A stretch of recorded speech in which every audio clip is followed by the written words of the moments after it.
There are countless doors all over the world that haven't been opened for decades, and even centuries. The question is why? It seems that nowadays you can open any door you want. The truth is that some doors were sealed for a grave reason. And so far, nobody has found out what treasures and mysteries they hide. Here are 4 doors that keep their secrets all too well. The Taj Mahal. First up, we've got the Taj Mahal in India, one of the most romantic places in the world. Shah Jahan commissioned it in 1631 and dedicated it to his 3rd wife, who he loved like crazy. They were married for 19 years and had a whopping 14 kids together. But unfortunately, she passed away while giving birth to their last baby. Shah Jahan was heartbroken and decided to build an epic tomb to remember her by. The construction took a whopping 20 years to finish. The building has quite an interesting layout. The design is super unusual with these 4 massive 130-foot tall minarets that stand on the corners of a huge platform. They're not just there for looks. Back in the 17th century, architects were having some serious issues with buildings collapsing under their own weight. So, the chief architect of the Taj Mahal made sure to place those minarets as far away from the tomb as possible. And he even tilted them in a way so that if they did fall, they wouldn't wreck the rest of the Taj Mahal. Talk about planning ahead. The Taj Mahal is hiding some crazy secrets. There are sealed rooms all over the place that nobody is allowed to enter. And if you check out photos of the building from the riverside, you can spot 2 basements. But guess what? They're sealed up too. Nobody knows what's inside or why they've been locked up since the time of Shah Jahan. Apparently, there's a good reason why those rooms are off limits. Some researchers think that they were built using marble, which turns into a different substance called calcium carbonate if it's exposed to carbon dioxide. And when that happens, little bits of marble start chipping off like crazy. To make matters worse, there's no air flowing into these rooms. That means that if too much CO2 builds up in the basement, the 4 minarets could collapse. But wait, there's more. Some people think that the body of Shah Jahan's wife can be found in one of these sealed-up rooms in pristine condition. Why not? Who knows what the mysterious rooms might keep? The Great Sphinx of Giza. The Great Sphinx of Giza is shrouded in mystery. It's not just the largest monolith statue in the world, but it's also a hybrid creature with a woman's head and a lion's body that originates from Egyptian and Greek mythology. It's also very ancient.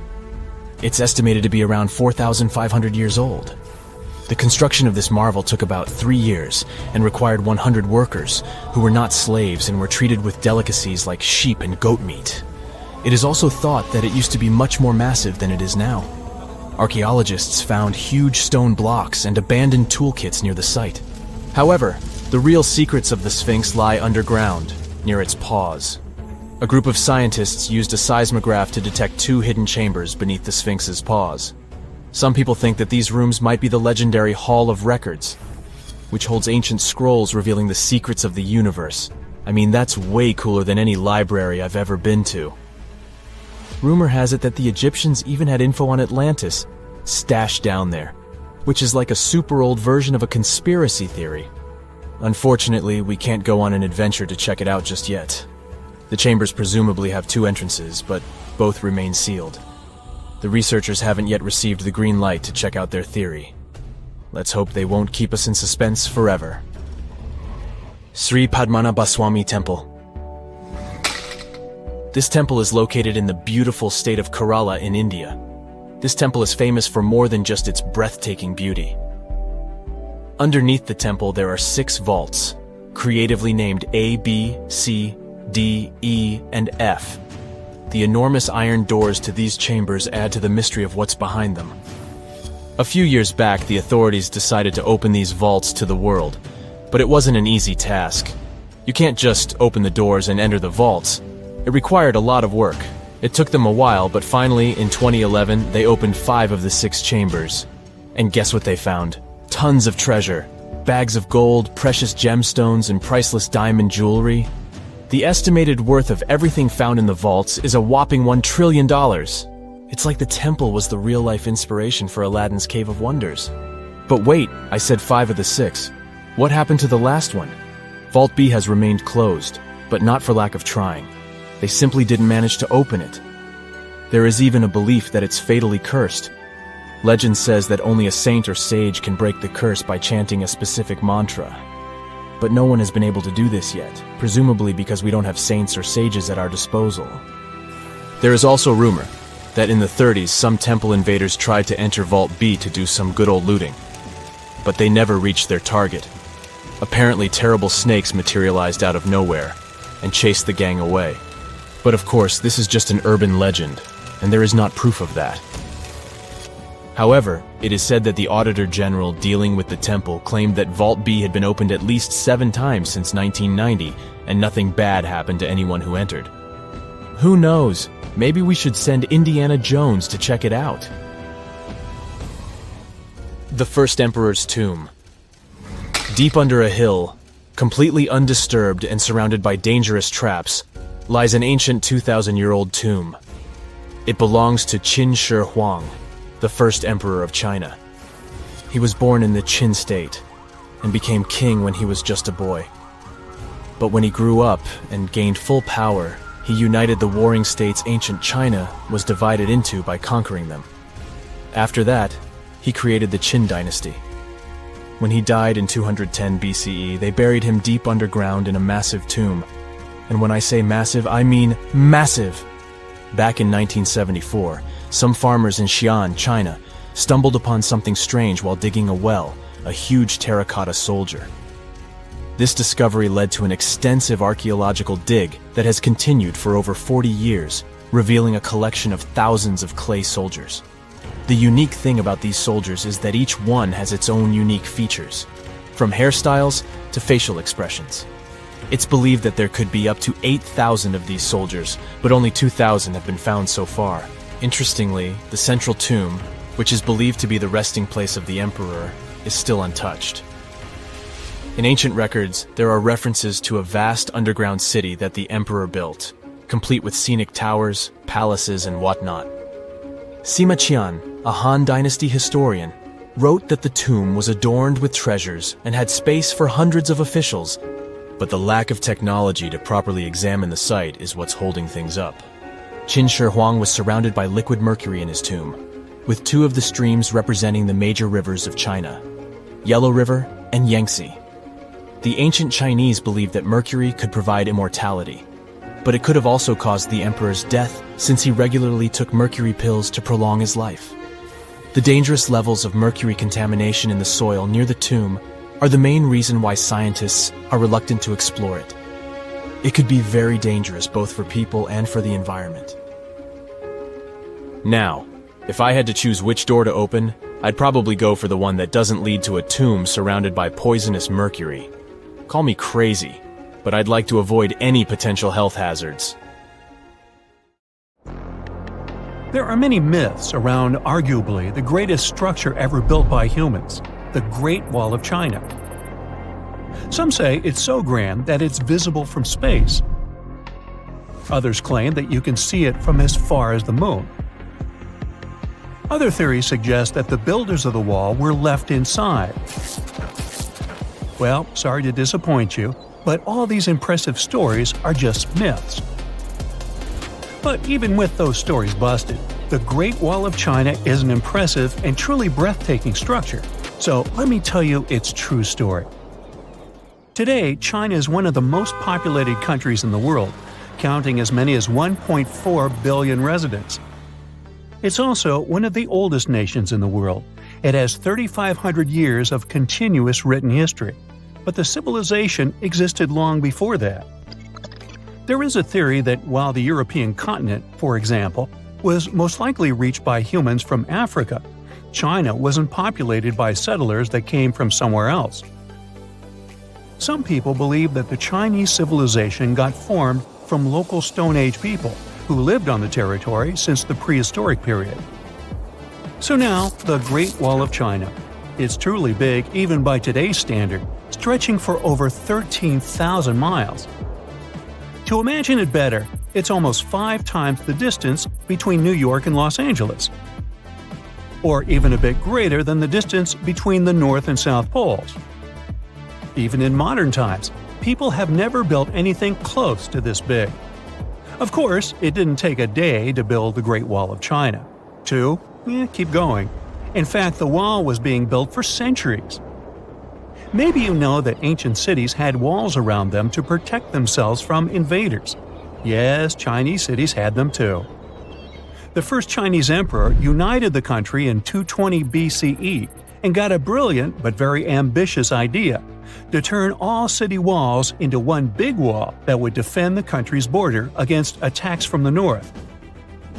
A trusted general directed the construction, enrolling a big group of workers, soldiers, commoners, and convicts.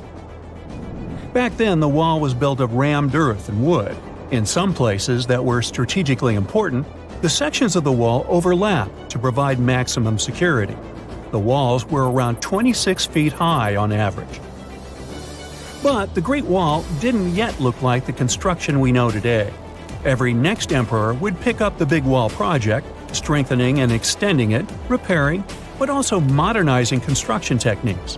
Some used bricks to build it. Others moved on to granite and marble blocks. Watchtowers and platforms weren't there from the beginning as well. They were added by Ming emperors. The watchtowers made it possible to communicate with other parts of the wall through smoke and fire messages. So, the wall is quite inconsistent in terms of material, but it only adds more charm to the construction and shows how much effort and time it took. The reasons why some parts of the wall have been standing for centuries and are still in good condition is glutinous rice flour. Turns out, this sticky rice mortar is almost like cement. It's very strong and waterproof, sealing the bricks so tightly together that even sneaky weeds can't grow between them. You may also notice that some bricks have writings carved on them. They were left by the workers who were building the wall. The purpose of those writings is quality assurance. They contain such information as location, quantity, and responsible officials. So, in the case of some problems with the quality of materials or constructions, it would be known who should be held accountable for it. Recently, a research group has looked through official historical documents of the Ming Dynasty that ruled China from the 14th to the 17th centuries. They came across records of secret doors in the Great Wall, so they decided to find them. They used a flying robot to capture continuous centimeter resolution photos of the wall. They photographed 90% of the wall that was built during the Ming Dynasty and discovered the remains of over 220 secret doors along the wall. Some of them have a specific width and height that allows only one person to go through. Others are large enough to allow 2 horses to pass at the same time. Why are the doors there? Well, the Great Wall's main goal was to protect the country from the enemy. Building doors that could let the enemy in would undermine the whole point of having a wall. So, of course, the doors were secret passages. They perfectly matched the surroundings topographically, and the exit on the outside was camouflaged with bricks so that it was almost completely indistinguishable from the brick wall. The wall was never just a defensive wall, and it was never completely closed. It could be opened on demand. It was also a structure used for trade and commerce, communication between inside and outside the wall, and of course, for defense and spying. Some doors were used for trade with the other side. Through smaller doors, a person would sneak out to spy on the enemy that lived on the other side. The hidden gates were also useful for a sudden attack.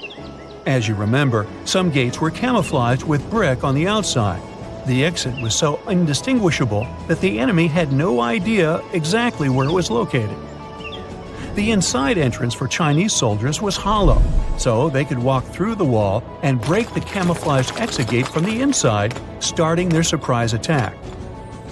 Now, even though the main point was to prevent outsiders from getting into the city, the wall wasn't too effective on that matter. It could still be climbed over or marched around. So the wall was being watched at all times, and the guards gave signals to the troops if they saw the enemy approach. Also, the wall provided more time to mobilize and bulk up the country's forces or lure the enemy troops into a difficult strategic position. The construction stopped at the end of the 19th century.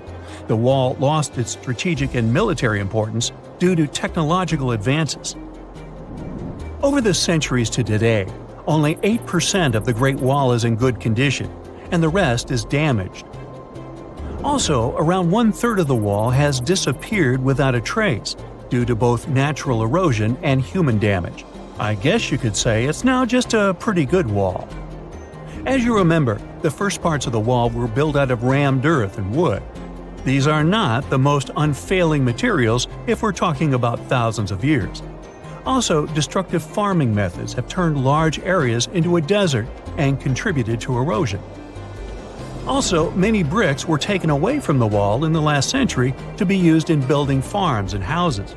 The wall is being deconstructed stone by stone even today, but this time by tourists.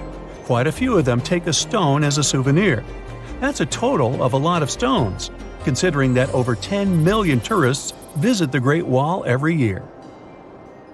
Since 1987, the wall has been a UNESCO World Heritage Site, highlighting that it has an outstanding importance to humanity.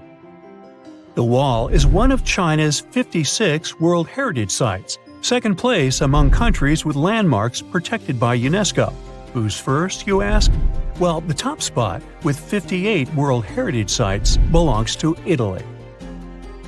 And do you know that the wall isn't only a famous tourist attraction, but also the location of the Great Wall Marathon? It's a marathon that was established in 1999 and is one of the most challenging ones in the world. You guessed right, people run along the wall, including all the steps. There are 3 distances, so that participants can run a full marathon that is 26 miles, a half marathon that's 13 miles, or just have a fun run of 5 miles. You know, there are many doors all around the world that have no keys. Maybe you can guess how to open them. The first destination is, okay, read this, and good luck to you. It's a temple in India. The temple's name comes from this other really long word, which can be translated as the one emerging from the lotus. This temple is one of India's most popular and sacred places. It's one of 108 temples of this word. It dates way back. It was mentioned in Tamil literature in the 6th century. Flash forward to our time. In 2011, the Indian Supreme Court decided to document the valuables of the temple because they had been informed that the place might have been misused. To do so, they had to open the doors that had been closed for centuries. The committee went to the temple and discovered 6 huge secret vaults that held unbelievable treasures. After the chamber doors opened, they found at least $22 billion worth of golden idols, necklaces, and coins. The officials also discovered ceremonial costumes and gold coconut shells with jewels. Plus, they saw large diamonds. Not our understanding of large, though. Some of these precious stones were as large as 110 carats. To put it in perspective, a small solid gold statue from the collection could be worth around $30 million. After this fairy tale-ish treasure had been discovered, the temple got equipped with metal detectors, cameras, and other safety precautions before the first visitors started to arrive. Now, there are a lot of security guards at the temple. But are they protecting the treasure, or is there something more mysterious hiding behind its doors? The temple has 6 chambers, and the valuables are kept there. These rooms are named Chambers A through F. The expedition committee opened 5 of these vaults with significant effort. But the most bizarre thing is that, despite all the efforts involving existing tech, the mysterious Chamber B still wouldn't open. On the side of the door, 2 carved cobras are welcoming you. The door works as a gate. You can easily see it with the unaided eye, just like the doors leading to other chambers. Surprise! Experts discovered 2 more doors behind the first one. The second door is wooden, and the last one is made of iron. Strangely, the last door was sealed. It also doesn't have any means of entry, no bolts, handles, latches, or anything else. To this day, no one knows what's inside Chamber B. Believers say that opening the door against its will can release into the world unnameable things. Others say that Chamber B may hide a tunnel. It might not be related to the reasons above, but the High Court of India warned against opening the doors of Chamber B. Now, in 2010, David Crespi, a French engineer, visited Machu Picchu. He discovered a strange door in one of the main buildings. The door was in a narrow path neither tourists nor archaeologists used very often. David believed that the place was an entrance the Incas had sealed for some reason. He contacted archaeologists and authorities right away. They promised him to start investigating the area in the near future and let him know about his potential discovery. Well, months passed, but he didn't get any news. No response to his emails and calls. In 2011, he found an article by Terry Jameen about Peru. David reached out to him in no time. He described his finding to Jameen. After that, Jameen and other archaeologists went to Machu Picchu to investigate the secret door. They concluded that this door was indeed an entrance sealed by the Incas. The researchers confirmed the existence of two entrances found behind the famous door. They also got the 3D representation of a staircase leading to the main room and another chamber. The analysis also revealed several cavities, among which there was a vast quadrangular room. Plus, georadars detected some metals. Those might be golden and silver objects. Jameen and his team thought this place was a chamber of pre-Hispanic times. They believed the door had been sealed by the Incas to hide something important. Maybe an enormous treasure, or something no less precious. Jameen also claimed that finding this chamber could lead to the discovery of a mausoleum. Jameen submitted an official request to the Peruvian authorities for permission to open the chambers. Yet, neither his application nor requests of other archaeologists have been approved so far. Authorities claim that opening this door could cause damage on the other sides of the archaeological site. Yet, the use of an endoscopic camera has confirmed the hypothesis that the stone blocks at the entrance are only there to close the passage. They are not there to support the internal structures of the building. The third mystery is in Giza, Egypt. Explorers uncovered two secret doors inside the Great Pyramid. There are two tunnels, each around 8 inches wide, that go from the north and south walls of the Queen's Chamber. But the tunnels are closed by stone blocks before they reach the outside of the pyramid. So, where are they leading to? No one really knows the true purpose of these tunnels. Some archaeologists think these doors might be hiding a yet undiscovered chamber. Egyptologist Zahi Hawass explained how these doors were first found. A robot designed for this expedition was sent inside the shafts of the Queen's Chamber to find out what was there. The research team attached a camera to the robot. The footage revealed that behind the stone door, there was another sealed door. The archaeologists were thrilled to see this door instead of just a dead end. The structure of the stone door blocks the other doors perfectly. Experts think it's an incredible bit of engineering. Now, it's not possible to reach the door because it's behind a huge stone block. But archaeologists are trying to find a way to get there without damaging other parts of the structure. These new discoveries have only raised more questions instead of answering the already existing ones. Secrets are still waiting to be revealed. Our final stop is the Taj Mahal, a monument to love. Mughal Emperor Shah Jahan made this memorial to honor the memory of his beloved wife, Mumtaz Mahal. The total number of doors in the Taj Mahal is so great, this video would be days long if we started talking about all the sealed rooms. Experts think that if someone opened these doors after they've been closed for so long, it released carbon monoxide.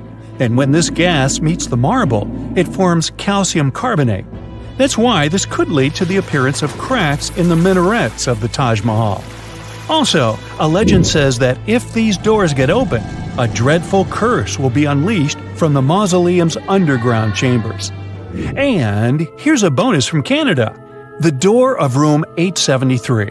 This is a room at the Fairmont Banff Springs Hotel, which opened in 1888. The story goes like this. Decades ago, someone committed a crime in this room. After the investigation, the hotel administration refurbished the room and rented it out to other travelers. But rumor has it, other guests who stayed in the room later also faced unpleasant situations. They reported hearing strange noises. The TV in the room kept flickering. It's guessed that the door of room 873 was sealed with bricks. Curious guests who heard these mysterious stories wander along the corridor where the room used to be and knock on the walls to contact potential ghosts. Well, which of these secret doors would you like to open? Now, how about some surreal hidden places to check out? Grab a flashlight and your backpack, and bon voyage! The trip starts in the mountainous country of Switzerland. You travel to the town of Waltensburg in the eastern part of the country. It's raining and it's very cold, but you still make your way to the bottom part of a mountain, where your first adventure awaits. After climbing up high in the mountains, you see a strangely shaped castle. To get there, you must walk up an extremely narrow pathway. Don't look down, you think to yourself.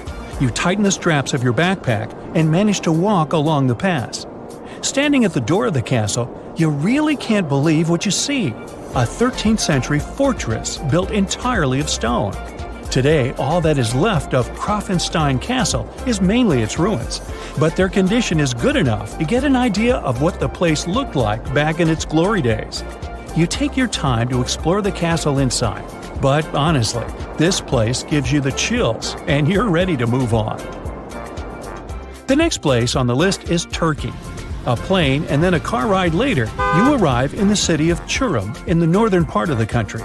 On the outskirts of Çorum, you find a valley filled with old, overgrown mountains and see the beginning of the trail you're about to hike. The way is extremely steep, but it leads to a secret door carved in the mountain. Congratulations! You've just arrived at Kapilikaya. The huge door is a massive arched stone that blocks the entrance to a hidden building. Experts think it has existed since the 2nd century BCE. Unfortunately, the huge door won't open, so what's hidden inside is a mystery today. It's guessed that there is a room inside. Some locals say there's a treasure hidden there too, but until today, no one has managed to enter the place to check. Okay, it's time to get moving before night falls. Next, you get the unique opportunity to travel to Ethiopia. Wandering around the city of Lalibela, you stumble upon a huge pit carved in the ground. You approach it carefully, and soon enough, you see a magnificent terracotta building, so richly detailed it leaves you mesmerized. But that's not all. There are 10 other pits just like this one, hiding King Lalibela's 12th century buildings. All 11 constructions are different from one another, yet share a similar recognizable style. They were hand-carved over the span of 24 years, only with the help of chisels, which is unbelievable given that these buildings are up to 50 feet high. That's about as tall as 5 African elephants stacked on top of each other, if you could do that. This unconventional way of construction made them entirely monolithic, meaning they were carved out of just one gigantic piece of rock. Pretty impressive, huh? Once you leave Ethiopia, you grab a flight to southern Italy, right there on the tip of the boot. No hiking is needed here. Whew! Your friend takes you to a site called Sassi di Matera. It's a Paleolithic city carved in the slope of a steep hill.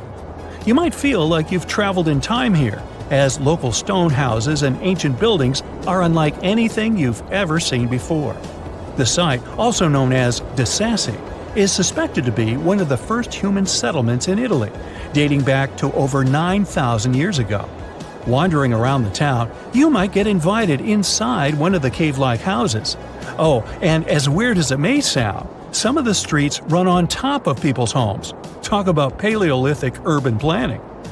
You're probably becoming an expert on rock-cut architecture by now, but there are still a few sites left on your list. Next off, you head to Slovenia to visit the world's largest cave castle. This medieval castle was built on top of a 400-foot-high cliff and was designed to be impenetrable. Luckily for you, security is much more relaxed today. Still, if you're looking for a more challenging and less touristy way inside, you can get into the castle through one of its many underground tunnels. They were built over 800 years ago for the owner of the castle. He needed secret passageways to sneak supplies. Today, Pajama Castle is both enchanting and mysterious. I'd say it depends on whether it's a warm sunny day or a cold stormy night. After this medieval experience, you head on to visit Petra, a magnificent Jordanian monument found in the middle of the desert. To get around here, you'll need a large supply of water and sunscreen, because it's going to get hot. But this site is worth it. The city of Petra is a marvel of the ancient world. Back in the 4th century BCE, this region was a trading hub at the crossroads of commercial routes. Petra was a wealthy city, home to the Nabateans, an Arab Bedouin tribe that thrived in the region for many years. The rock-carved gate-like structure Petra is famous for is called the Pharaoh's Treasure. It stands at the main entrance to the site and is said to have a treasure hidden inside. You might feel tempted to check it out for yourself, but that's an adventure for another trip. For now, you hop on another plane ride, this time to the Americas. First, you visit the USA, more specifically, the mountainous state of Colorado. You make your way to Mesa Verde National Park. There, in between the greenery and abundant vegetation, you'll find over 600 dwellings built in the cave beneath the cliff, carved deep into the mountainside. This ancient village is now considered a heritage site. The local Puebloan tribe built it back in the 1190s. One of its main buildings is called the Cliff Palace. It's a multi-story construction built from sandstone and mud mortar. The palace alone housed over 150 rooms. If you're feeling sporty, you might want to visit the Balcony House. To get there, you'll have to climb a 32-foot ladder. You'll get to see a mid-sized village of 38 rooms, including 2 kivas. Those are traditional chambers that were built by the Puebloans for ceremonial purposes. Still in the U.S., you make your way to the hills of South Dakota. You're there to visit one of the world's most impressive human-made sculptures on Mount Rushmore. What's so mysterious about this place, you might ask? Well, during Mount Rushmore's construction, a 70-foot-long secret tunnel was built behind the head of Abraham Lincoln. The tunnel was supposed to hold all the documents and artifacts important to the United States history. After the designers thought it through, they decided it was better to hide them in a safe box in the floor of the tunnel. The box holds the history of how Mount Rushmore came to be carved, as well as a brief history of the U.S. and the 4 presidents depicted on the mountain. Amazing, right? Now, you're headed down to Machu Picchu, a South American site hidden between the Peruvian mountains. Machu Picchu itself is already a mystery. Researchers still don't know why or even how the ancient Incan civilization managed to engineer the stone-built citadel all the way back in 1450 CE. To get there, you must endure a 3-day hike, reaching the impressive altitude of 8,000 feet above sea level. Or you can get a train, but that's no fun, right? You're here to check on a relatively new discovery. Back in 2010, French engineer David Crespi was taking measurements of the Inca ruins when he noticed a door he had never seen before. It was sealed off by stones. He went back to the site a few months later with an electromagnetic scanner. The scanner, which could detect objects behind walls, showed there were copious quantities of metals behind that sealed door. The researcher contacted the Peruvian authorities requesting to remove the rocks, but they didn't authorize it. As of today, the door is still locked. Whew, this trip was long, wasn't it? Make sure to get some rest, Indiana Jones. This hidden village is called Aogashima. It's located right in the middle of a volcanic crater. You can find it to the south of Japan, in northernmost Micronesia. The story goes that a volcano erupted in the Philippine Sea in the 1780s, causing a lot of harm to a nearby community. Half of the population managed to escape the massive eruption and came back years later to rebuild their village. At the moment, about 160 people are living there peacefully, even though the volcano is still considered to be active. Huacachina in Peru lies in one of the driest climates in the world, and still, it's a beautiful town, surrounded by lush palm trees. It also has a lagoon, which is said to have special healing properties. The settlement has a little over 90 residents that manage small businesses. Most of them use sand as their primary resource. Some offer sandboarding services or even provide luxury dinners in the desert. For over 500 years, a small group of people has been living on a cliffside of a peak called the Green Mountain. It's one of the most remote places in Oman and in the whole world. The only way to reach the settlement is on foot, by mule, or by all-terrain vehicle. It's called Al Sogara, and you need to hike around 20 minutes up a steep stone staircase to get there. The village appeared back when the locals chiseled their houses into the mountain stone to protect themselves from storms and the cold. 5 families of the Al-Sharaki tribe still call this place home, about 25 people in total. A lot of other villages like this one can be found in the region, but Al-Sogara is special because it's the only one that is still inhabited. Up until 14 years ago, there wasn't even electricity or telephone lines here. The nearest road you could drive on was 9 miles away. Since there were no schools, people had to learn how to read and write at home from their elders. To this day, the villagers continue their traditional practice of building their homes by carving them directly into the mountain rock. One of the most beautiful Greek gems is Monemvasia, a castle town located in southeastern Peloponnese. It was designed to be invisible from the mainland for added protection. You can only see it from the sea, and to reach it, you need to follow a narrow pathway that connects it to the mainland. That's actually how its name came into being. It translates to a single passage. Monemvasia was built in the Middle Ages, exclusively carved in the mountain rock. These days, a lot of old mansions have been turned into guest houses and boutique hotels. Not only is the architecture amazing and beautifully preserved, but it's also surrounded by crystal clear waters. A town with no roads? Pack your bags for Giethoorn in the Netherlands, if you don't mind traveling by boat. The town is very peaceful, probably because everyone here travels by canals. Even the mail gets delivered by water. Since there's no car traffic and people rarely move around, the town is really quiet. So quiet that the loudest sound one can hear is the quacking of a duck every now and then. It initially started as a movie set, but Hobbiton in New Zealand still exists, even after the filming of The Lord of the Rings and The Hobbit was finished.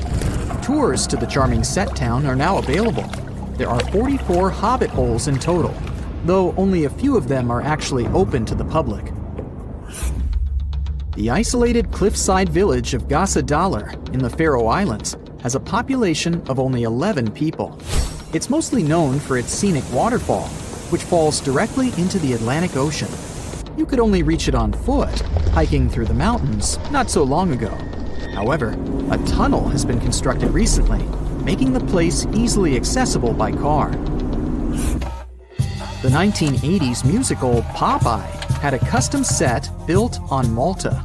It wasn't taken down after the filming had been finished, and Popeye Village is now home to groups of beautifully colored wooden buildings and a company of actors. There's a lot of fun stuff to do there, like watch theater shows, go on boat rides, visit museums, or simply explore the creative village. The oldest and most photographed village in Austria is called Hallstatt. It's a hidden European gem with beautifully preserved old buildings and a subterranean salt lake. It's also home to a museum with artifacts as old as 7,000 years and the world's oldest salt mine. Fort Bortange in the Netherlands is a small establishment shaped like a star. Creative parts aside, it was built this way for defensive purposes. It gave the guards of the fort a strategic advantage because they had a perfect 360-degree view. These days, the construction is perfectly preserved, including its old buildings, cobblestone streets, wooden windmills, and sophisticated bridges. In Morocco, there's a traditional earthen village made entirely from clay bricks. You can find it in a valley close to the Atlas Mountains, 32 miles from the capital of Morocco. Merchants who followed the trans-Saharan trade route went through this town, carrying spices and gold. As the trade route became less and less popular, many of these fortresses were abandoned and are now preserved relics. It's one of the best places for skiing in the world, but it's still hidden from the public. No wonder the locals call it the secret side of the valley. Located in Austria, the tiny village of Varth has only a couple hundred inhabitants. Not only is it the snowiest village on Earth, but it also has access to one of the biggest ski slopes in the world. Its popularity increased a bit in 2013 when the construction of a high-speed road was completed nearby. Pirano, in Italy, is one of the most colorful islands in the world. Because of its vibrant colors, it almost looks tropical. It features emerald green waters, beautiful houses, and a 17th century bell tower. Its lace-making tradition brought Leonardo da Vinci to the island back in the 1400s. He bought a piece of cloth there and later used it for the design of the famous Dome of Milan. If you have a UK passport, you must be familiar with the beautiful small town of Bibury, as its scenery is featured in your ID. It's surely one of the most charming towns in Europe, as it's made up of stone buildings standing on the River Colne. The image in the UK passports is that of Arlington Row, a line of weavers' cottages that date back to the 14th century. The town of Coober Pedy in Australia is partially underground. It all began back in 1915, when opal deposits were found in the area. To this day, the town is still the biggest opal mine in the world. People living there figured out that it would be more comfortable for them to stick to the underground, as the temperatures outside can reach 125 degrees Fahrenheit.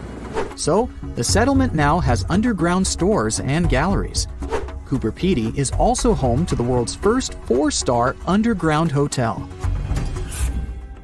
To visit the most remote location in the whole world, you'll need to prepare yourself for quite a journey. If you're traveling from the United States, for example, the easiest route is a 15-hour-long flight to Cape Town, South Africa, followed by a 6-day boat ride. Only after that will you reach Tristan da Cunha. Or you can take a month-long cruise across the South Atlantic Ocean, whatever works better for you. Planning in advance is a must, since there are only 9 boat trips to the island yearly. The island itself is just 7 miles long. Sitting right in the middle of the South Atlantic Ocean, it covers a mere 37.8 square miles. The 300 residents are all farmers. They have the internet, but it's really slow. As for a phone network or a local newspaper, neither is available. The inhabitants of the island speak a dialect of English that is used by the smallest number of people in the world. Phew! This summer has been turning up the heat like never before. We feel like roasted marshmallows on a sizzling grill. Yes, the world is getting hotter, but some regions have always fought with high temperatures. It turns out people had some inventions to keep themselves cool in ancient times too. Some of them are still functioning, even 3,000 years later. Let's take a look at how people saved themselves from heat throughout history. So, put an ice cube into your cold drink and get ready to hear how people survived the heat. Speaking of ice cubes, do you know that the Persians made an ice storage system? In the deserts of ancient Persia, people had an out-of-the-box idea about how to prevent their food from turning into a melted mess. These ingenious Persians stumbled upon a physics trick that allowed them to create ice in the middle of the desert. They called these cool structures yakhchuls, which basically means ice pits. These ice pits were not your ordinary coolers. They were like secret underground fridges. They looked like dome-shaped mud brick structures on the outside, but inside, it was a whole different world. These ice pits had an evaporation cooler system that worked like magic. At night, when the desert cooled down, Persians made use of the radiative cooling effect. They set up cleverly designed trenches to hold thin layers of water. The water froze, defying the desert heat. Then there were underground square storage areas. The Persians collected the melting ice water from these cooled trenches, and during the night, they froze it again, making the most of the desert's natural chill. To add to the cooling effect, they built a wall to shade the storage areas from the hot midday sun. And that's not all. They had this fantastic wind-catching contraption called a badger that caught the breeze and directed it right into the ice pits.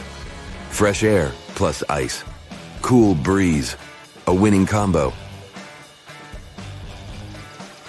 They even had intricate water channels called qanats to bring water to the ice pits and homes all the way from the nearby mountains. As time passed, these yakhchuls faded into history and modern technology took over. But hey, there's good news too. Some awesome folks in Iran are restoring these ancient coolers. So, if you ever find yourself in the desert, don't forget to pay a visit to these marvelous places and witness the genius of the ancient Persians firsthand. Now, I want to focus more on the wind catchers because they don't just help make ice cubes. They actually function as a cooling system as well. Back in the day, those clever architectural wonders were all the rage in places like Persia, modern-day Iran, Egypt, and the Middle East. Imagine tower-like structures with openings at various levels strategically placed to harness the power of nature's breeze. These openings were like magical portals for the wind. They captured those refreshing gusts and guided them right into people's living spaces. Basically, they were natural air conditioners. The breeze would gracefully flow downward, cooling the ground as it danced through the building. The secret sauce lies in the details: the tower's height, the number of sides, the openings, and the positioning of the interior blades. Everything plays its role in how efficiently the wind towers work out. Thanks to these wind catchers, ancient societies could enjoy comfy indoor temperatures without sweating. Can you imagine living in those times? Feeling the gentle breeze whisking through your home, keeping you feeling fresh and chilled out? The Persians are often credited for inventing these awesome wind catchers. But hey, don't forget about Egypt. There, you can find traces of similar structures dating all the way back to 1300 BCE. Yes, the invention of wind catchers may have occurred in ancient Egypt, but Yazid in Iran is the city with the largest number of wind catchers. People wouldn't have been able to live there without these ancient ACs, because there was almost no rain in the area throughout the year. Now, let's look at these perforated double-skinned exteriors. Imagine dressing up a building with a fancy perforated screen. It's like giving its exterior a stylish makeover while keeping things chill inside. This genius technique, firstly, scatters the natural daylight, so no harsh sunbeams to blind you. The screen also offers shade like a pro, giving the building's interior a much-needed break from the blazing sun. Think of it as a natural sun hat for your home. Placing this screen about 4 feet away from the outer walls creates a breezy, dreamy hallway for fresh air circulation. And hey, they add a touch of elegance to the building too. These structures are sometimes called jali. Jaipur, India, for example, has an average daytime temperature of about 100 degrees Fahrenheit. So these structures are lifesavers. Jalis come in various forms, crafted from cement, earth, and wood. It's a cultural symbol deeply embedded in Indian architecture. You can find its captivating presence in iconic historical buildings like the majestic Taj Mahal and the Grand Red Fort in Delhi. But hey, it's not just a thing of the past. It's still rocking modern architecture scenes, and its charm has sparked creativity in artists and designers worldwide. It adorns the building's exterior, its cross-section showing a larger opening on the outside and a smaller one on the inside. This is where the Venturi effect steps in to show off its physics prowess. As the air flows through the narrowing passage, it picks up speed, creating a difference in pressure between the inside and outside of the building. Air blowing at a higher speed gets compressed, and when released, it cools down. Mashrabia is a wooden lattice or screen used in the Middle East and North Africa. These decorative wonders are like window blinds, but they do more than just look pretty. They're smart too. They give privacy, shading you from the sun, and let fresh air and light in. Some people also add clay pots filled with water, sand, or damp straw to their designs. As hot air breezes through the holes, it also passes through the pot's porous surface. The moisture inside evaporates, cooling the air. This is a perfect low-cost technique for hot and dry climates. It's eco-friendly, and there's no need for electricity. Now, let's fast forward to today. Designers are getting creative, mixing traditional wisdom with modern tech. At the Al Bahar Towers in Abu Dhabi, they've got it too. Picture over 2,000 hexagonal panels that dance with the sun's movement, providing shade to the building's interior. Water evaporation was another secret weapon for ancient people. Simple, yet super effective. Plus, ancient Egyptians hung wet mats and curtains in doorways. When the air passed through them, it cooled down, providing a relief from the scorching sun. Ancient architects were the masters of maximizing airflow. They knew how to cross-ventilate and let hot air escape while inviting cooler air to the party. Speaking of ancient Rome, bathhouses were the place to be back then. It was like a community hub. People gathered to chat about politics, play sports, and, of course, take a relaxing dip. The frigidarium was the cool spot in Roman baths. After a steamy soak in the caldarium, Romans dashed to this giant pool to chill out. Then in some places, like Cappadocia in Turkey, people went underground to hide from the heat. They carved cozy dwellings in volcanic rock, harnessing the Earth's natural cooling powers. So the lesson here is simple. Architects and designers can create wonders by combining local traditions with smart tech. California's Death Valley boasts the highest officially registered temperature to date, with 134 degrees Fahrenheit in 1913. Meanwhile, Africa's sweltering record stands at 131 degrees Fahrenheit in Kebili, Tunisia, as noted in 1931. In Europe, the highest temperature ever documented reached almost 120 degrees Fahrenheit in Sicily in August 2021.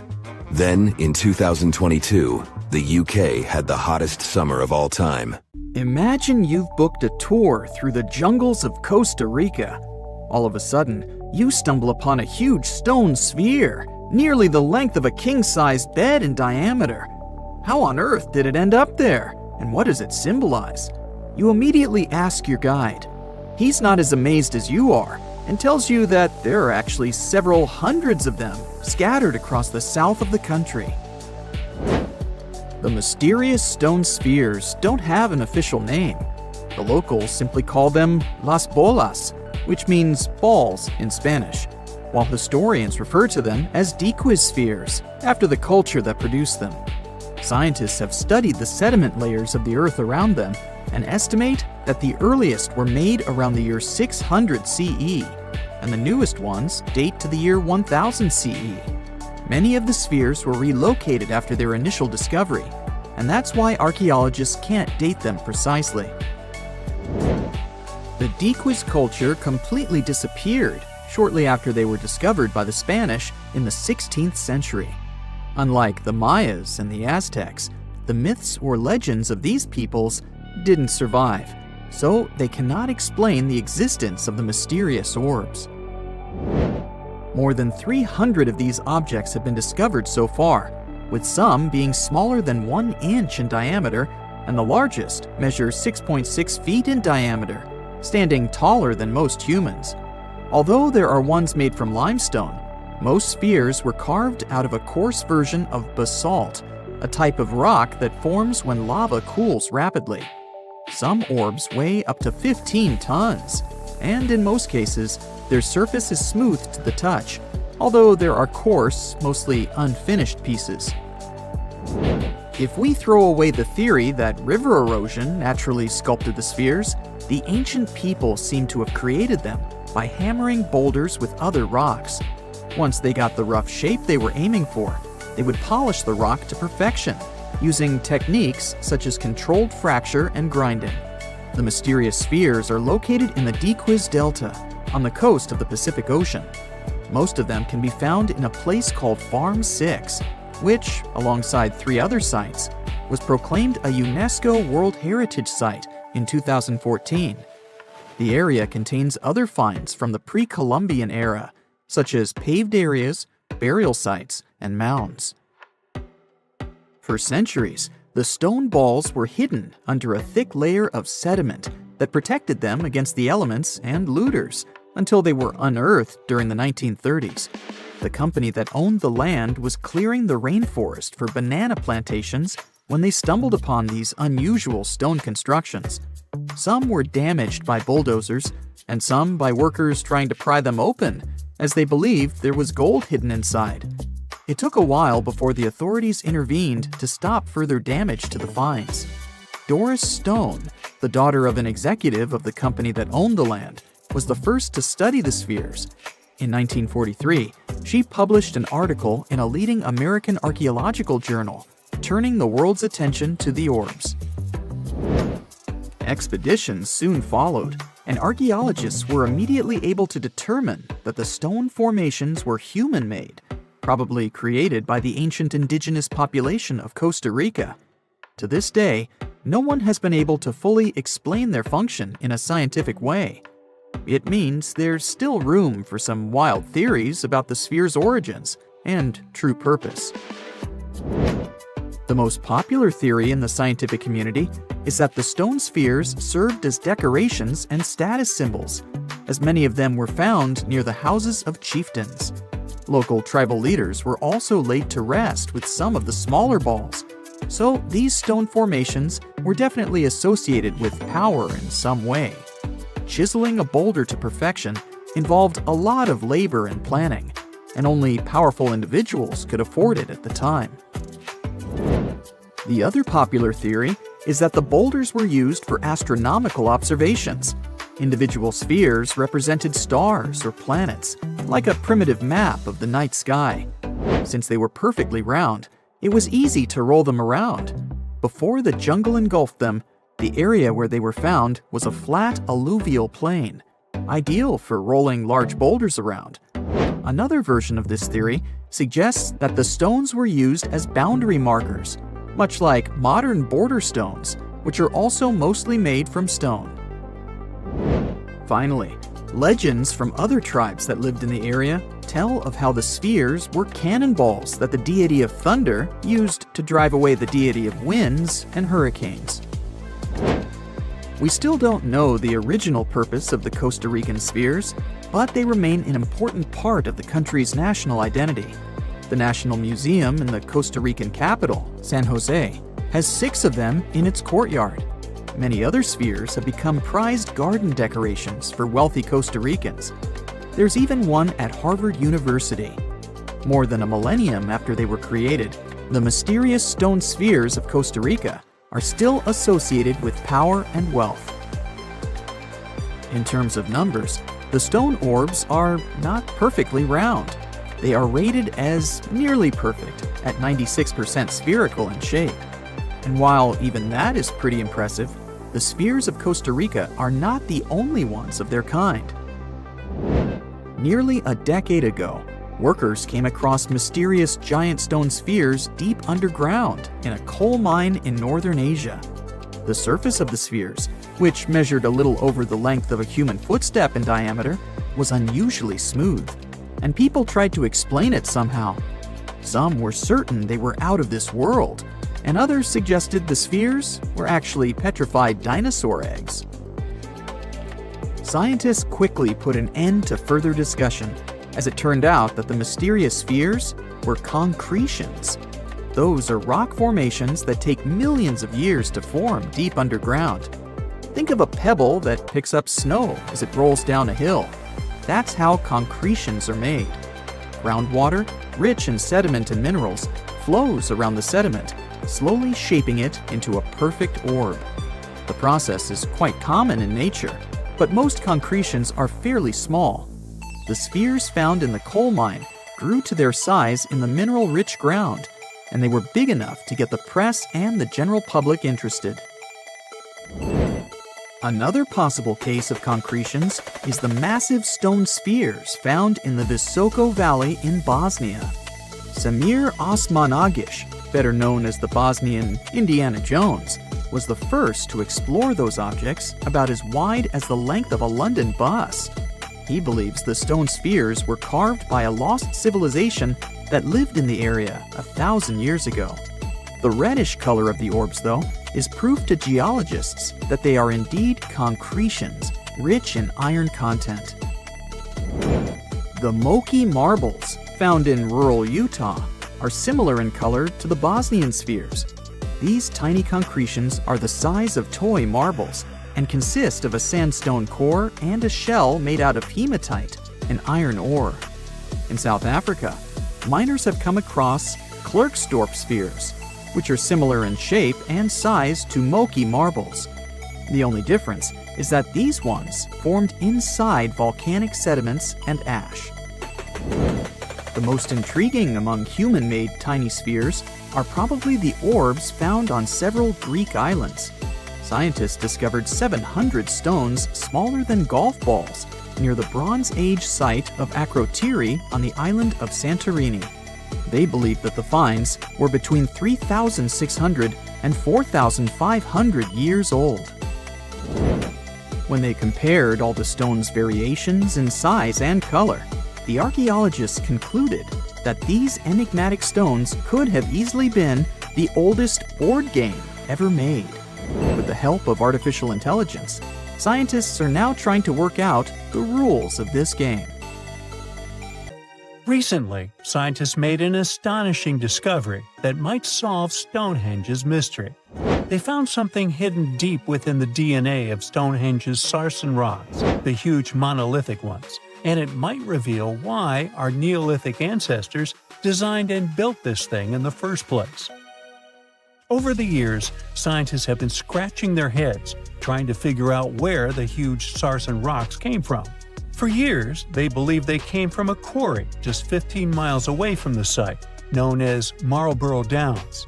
At this site, they found similar minerals to the ones that make up the sarsen rocks. But it turned out there was more to this story than they thought. The understanding of how Stonehenge was built is always changing.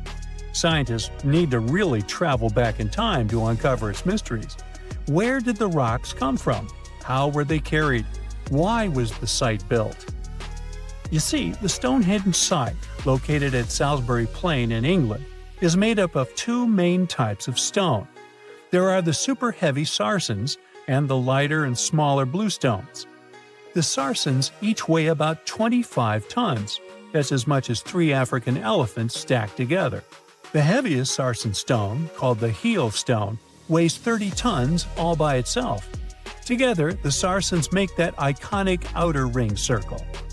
Inside that circle, that's where you'll find the bluestones. The naming might seem a bit misleading since they're not really blue. They have a bluish tinge to them when they are freshly broken, hence the name. These smaller rocks probably came from the Preseli Hills in southwest Wales, which is about 150 miles away from Stonehenge. They're a bit lighter than the sarsens, but still pretty heavy. The altar stone, which is classified as a bluestone, is the heaviest one, weighing around 6 tons. Its original location still isn't known for sure. To figure out where a rock came from, scientists first have to study their composition. This is like checking the rock's DNA. Then they cross-reference the structure of the rock with minerals in the soil to see if it's a match. Most of the sarsens we see around southern England are actually made of a type of sandstone known as silcrete. Think of silcrete as sand that's been hardened by underground water processes over millions of years. This process mostly happened during a period called the Paleogene, about 65 to 23 million years ago. These sarsen rocks didn't form in one big slab, but in patches, like nature leaving little rock gardens all over the place. Scientists reason the sarsens spread out randomly, forming in isolated pockets. Over time, many were buried under layers of clay and chalk, which helped preserve them. When ancient builders were on the lookout for materials, these sarsens must have looked perfect for something impressive like Stonehenge. Actually, sarsens have been used in everything, from Roman villas to medieval churches, and even in things like road curbs and old field walls. One could say these rocks were the it material for ancient builders, and continue to be popular even into more modern times. This fact made scientists start wondering that maybe not all sarsen stones that were used to build Stonehenge came from the same place. They've identified sarsen sites all over the UK, in places such as Oxfordshire and Kent. After hundreds of years of studying the sarsens, geologists finally had the right type of technology to determine the origin of the stones. Now, I wish I could tell you that it was some undisclosed location very far away from the site. But, as it turned out, the Sarsens were originally from Westwoods, the forest near Stonehenge. A new factor came into play when excavations uncovered empty stone holes, showing that at least 6 blue stone pillars were removed from a Pressley Hills site called Wan Main in prehistory. They had a stone circle over there, and it's believed that some of Stonehenge's rocks were recycled rocks from this more ancient circle. If this is true, it might be that Stonehenge is part of a much larger landscape of ancient sites. If this is the case, then Stonehenge is just the cherry on top of a much larger scale project. Think of it as the sacred centerpiece of an entire landscape of monuments, mounds, stone circles, and things. This is why scientists want to find out where the rocks came from so badly. It could lead to why and how Stonehenge was built. Now, Stonehenge didn't just pop up overnight. It was built in several stages over hundreds of years. It's likely that it wasn't a single unified vision, but more like a big community project that evolved over time. With each generation, the builders brought in their own ideas, creating a stone structure that would last for ages. The first stage was around 3100 BCE. That's when people dug out a circular ditch and likely set up some bluestones as sort of a starter ring. Later, they added the Sarsens and even topped some of them with horizontal stones to form those famous arches you see today, also known as the trilithons. These ancient builders had some challenges on their hands. How would they move the rocks? There's an old theory known as the ice road that suggests that the rocks were moved by natural icy pathways that formed during the winter. This way, they could slide the rocks down all the way to Stonehenge. But hey, if we're talking about a distance of over 100 miles, that's not too realistic. Anyways, this theory was debunked because it was warmer back then than it is today. There's also the river theory, which suggests that the rocks were floated along the river from the quarry to the site. But if we're talking about Sarsen rocks, they're too heavy to float. So there goes that theory. What we're saying is, no one knows how the rocks were moved. Another interesting science tidbit came from all the research done in Stonehenge. A recent laser survey of the stones revealed the different stone working methods used, and has shown that some of the parts of the monument were more carefully finished than others. In particular, the northeast side and the inner faces of the central trilithons were finely dressed. FYI, a trilithon is one of Stonehenge's most famous shapes.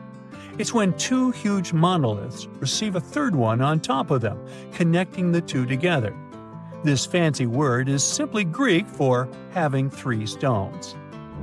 But anyways, the bigger question, and the reason Stonehenge is so famous, is why it was built in the first place. Theories are all over the place, and some sound like they're straight out of a sci-fi show. So, here's a rundown of the most popular ideas. There's, of course, the solar calendar theory. This one supposes that the stones are aligned with the movements of the sun, especially during the summer and winter solstices. During the summer solstice, the sun rises to the left of the heel stone, that's the lone stone outside the main circle, lighting up the entire monument. Some say it's the ancient version of a calendar, marking the year's longest and shortest days. Some archaeologists think Stonehenge might have been an ancient healing center. Pieces of bluestone have been found chipped away, possibly by people who believed they had healing powers. The theory goes that people traveled from all over to come to Stonehenge in hopes of a cure for whatever was ailing them. There's also some speculation that Stonehenge was the place to be. Think of it as an ancient gathering spot. Some evidence suggests that communities from distant areas traveled to Stonehenge for gatherings, feasts, and ceremonies. Studies of bones found near the site show they came from all over Britain, making it a sort of prehistoric meetup location. In 2011, scientists from Chile found a weird-looking fossil in Antarctica that looked like a squashed football.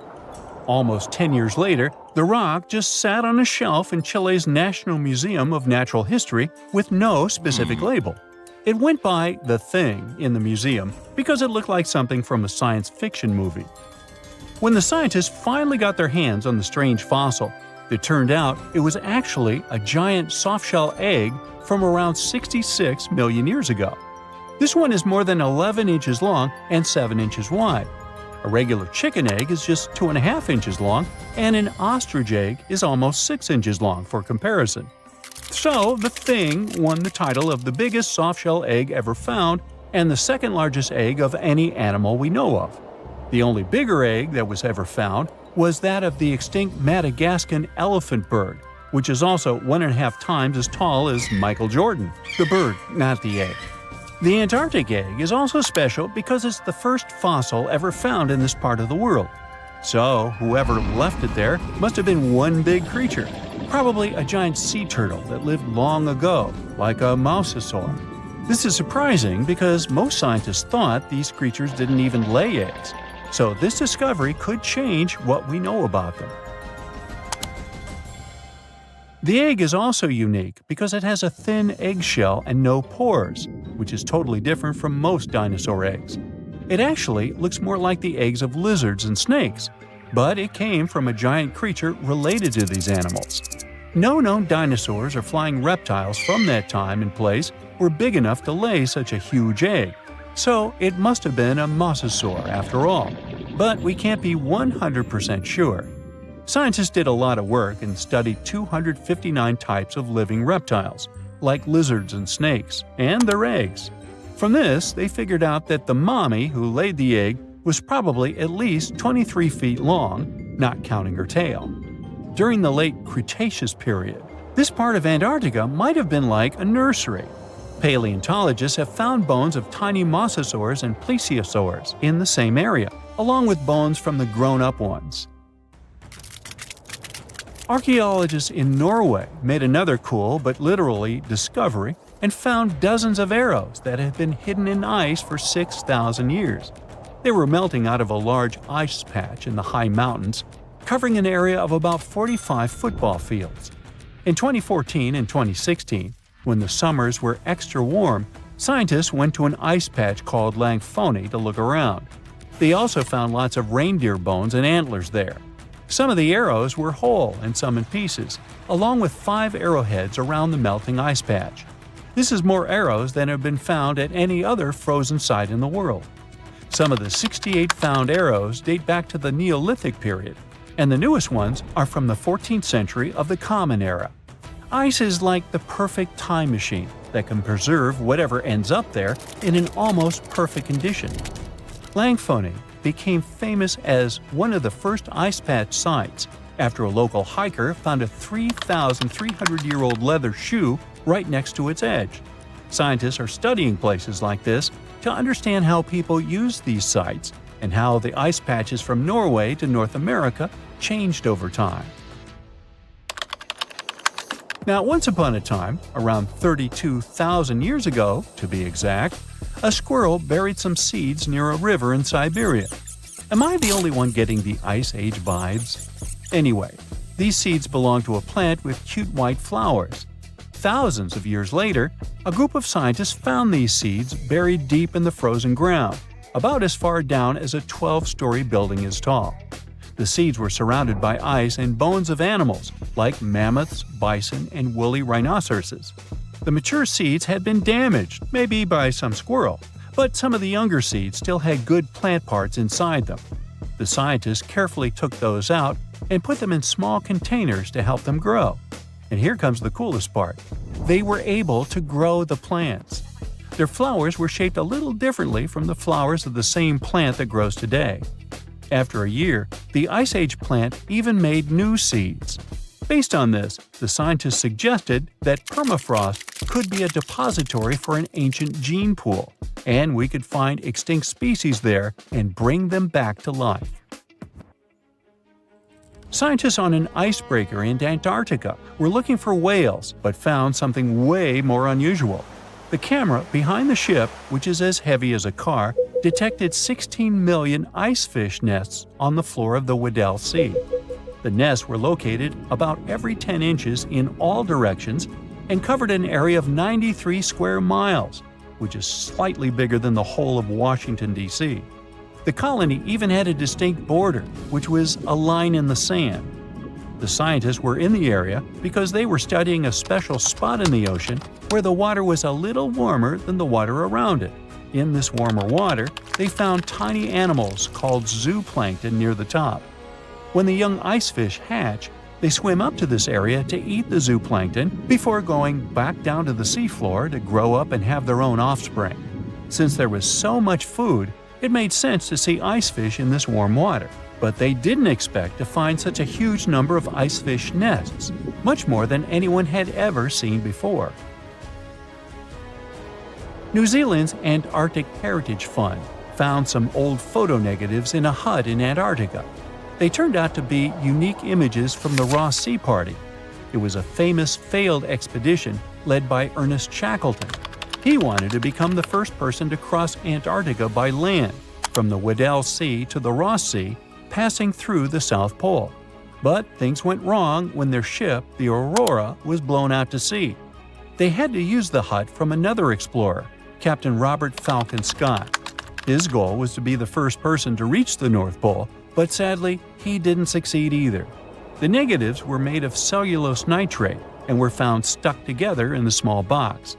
The Trust took the negatives back to New Zealand, where they carefully separated them and discovered 22 hidden images.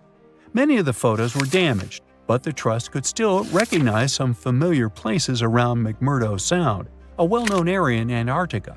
No one knows for sure who took the pictures.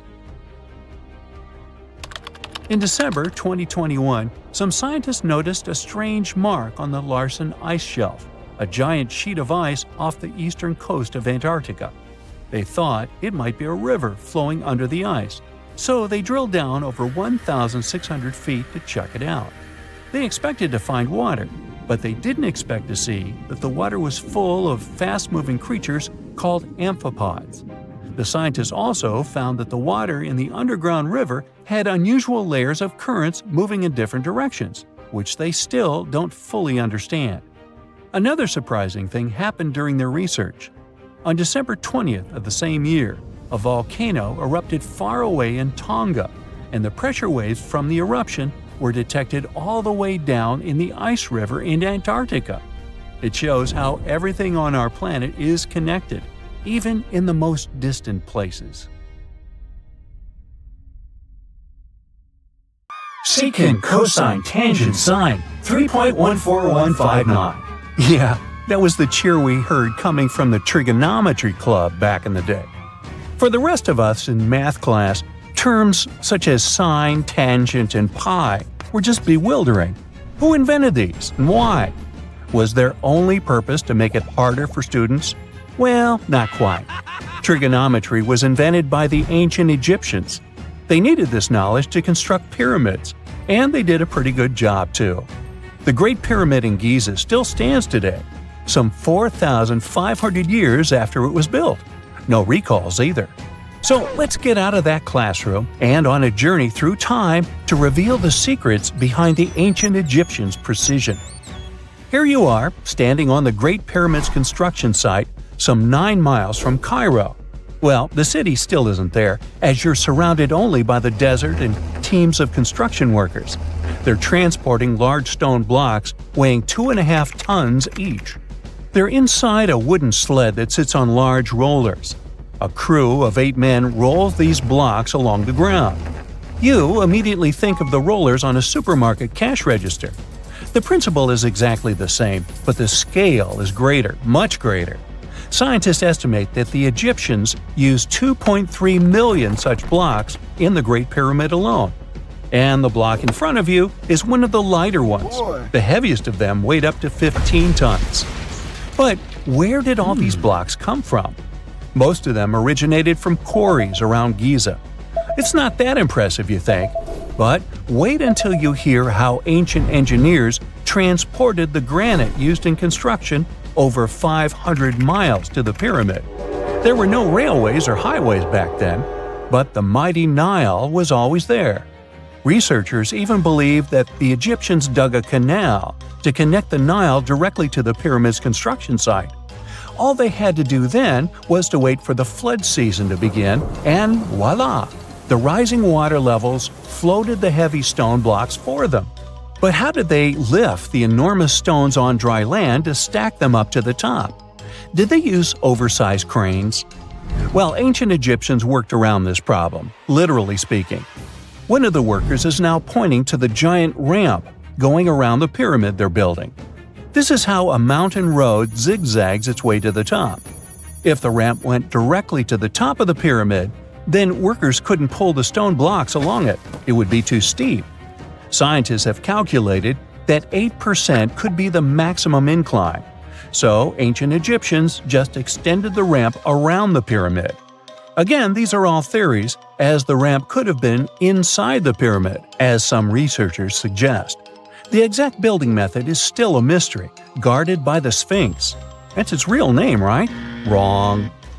As the Great Sphinx is just the statue's alias. You know, the name writers take when they want to hide their true identity, or a singer's stage name. The Sphinx's real name, translated from Egyptian, means Horus in the horizon. That was the name for the Egyptian deity of the sky. The trail of mystery doesn't end there. As a man walks past you with a bucket of paint, he's going to add a touch of color to the Great Sphinx. Researchers found specks of this red color next to its ear. That was some strong paint, as it survived for thousands of years. You are now standing straight in front of the Sphinx. You look up. It's very tall, right? 66 feet to be precise. Now resist the urge to take a selfie. You can do it. Now you notice something else. It looks like the Sphinx is in the center of a giant triangle in the back. That's one side of the Great Pyramid. And no, your eyes are not playing tricks on you. The Sphinx really does sit in the center of the pyramid's lateral face. Here's where math comes in handy. A pyramid has 4 sides, called lateral faces. There's also a 5th face, the base, but that's not visible. It's, wait for it, face down. The Sphinx has one last mystery to reveal: its age. Scientists agree that Pharaoh Khafre built the Sphinx. He ruled after his father, who had built a great pyramid nearby. So both structures were finished around the same time. Let's talk about numbers again. You've heard of Cleopatra, the Egyptian princess described as a woman of great beauty. Hello? She saw the pyramids, but she lived closer to the time of the first iPhone than the time of the people who built the pyramids. Fascinating, right? You can see thousands of people around you.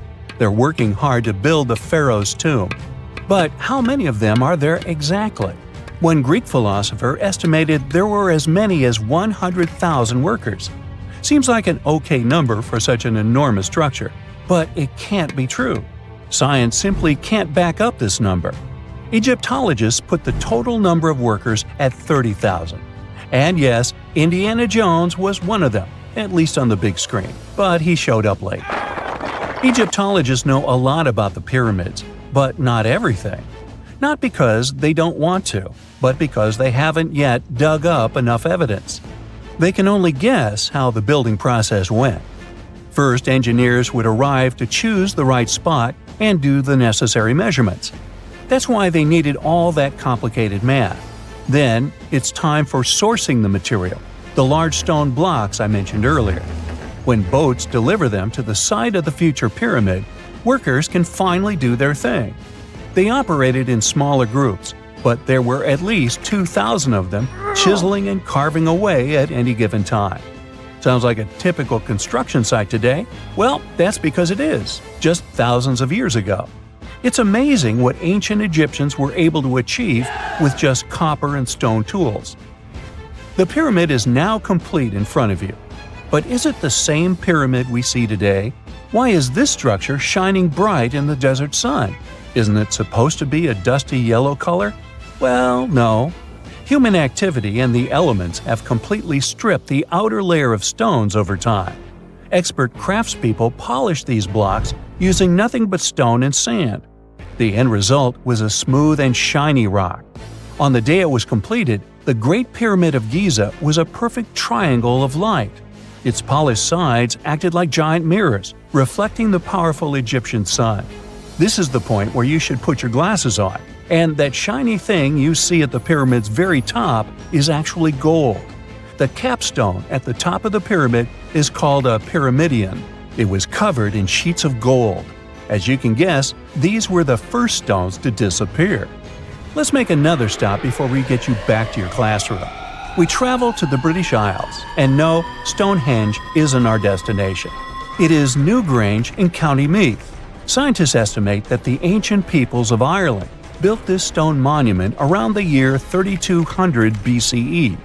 This makes it older than both Stonehenge and the Great Pyramid in Giza. The function of the circular mound in Newgrange is the same as the one of the Great Pyramid and equally mysterious. The estimated amount of loose stone present in the valley is over 220,000 tons. And it's not just randomly thrown on a pile. The order in which the stones are set makes the structure water-resistant. That would explain how Newgrange had survived for so long. Kinda makes you want to splash out the cash for that waterproof phone case, huh?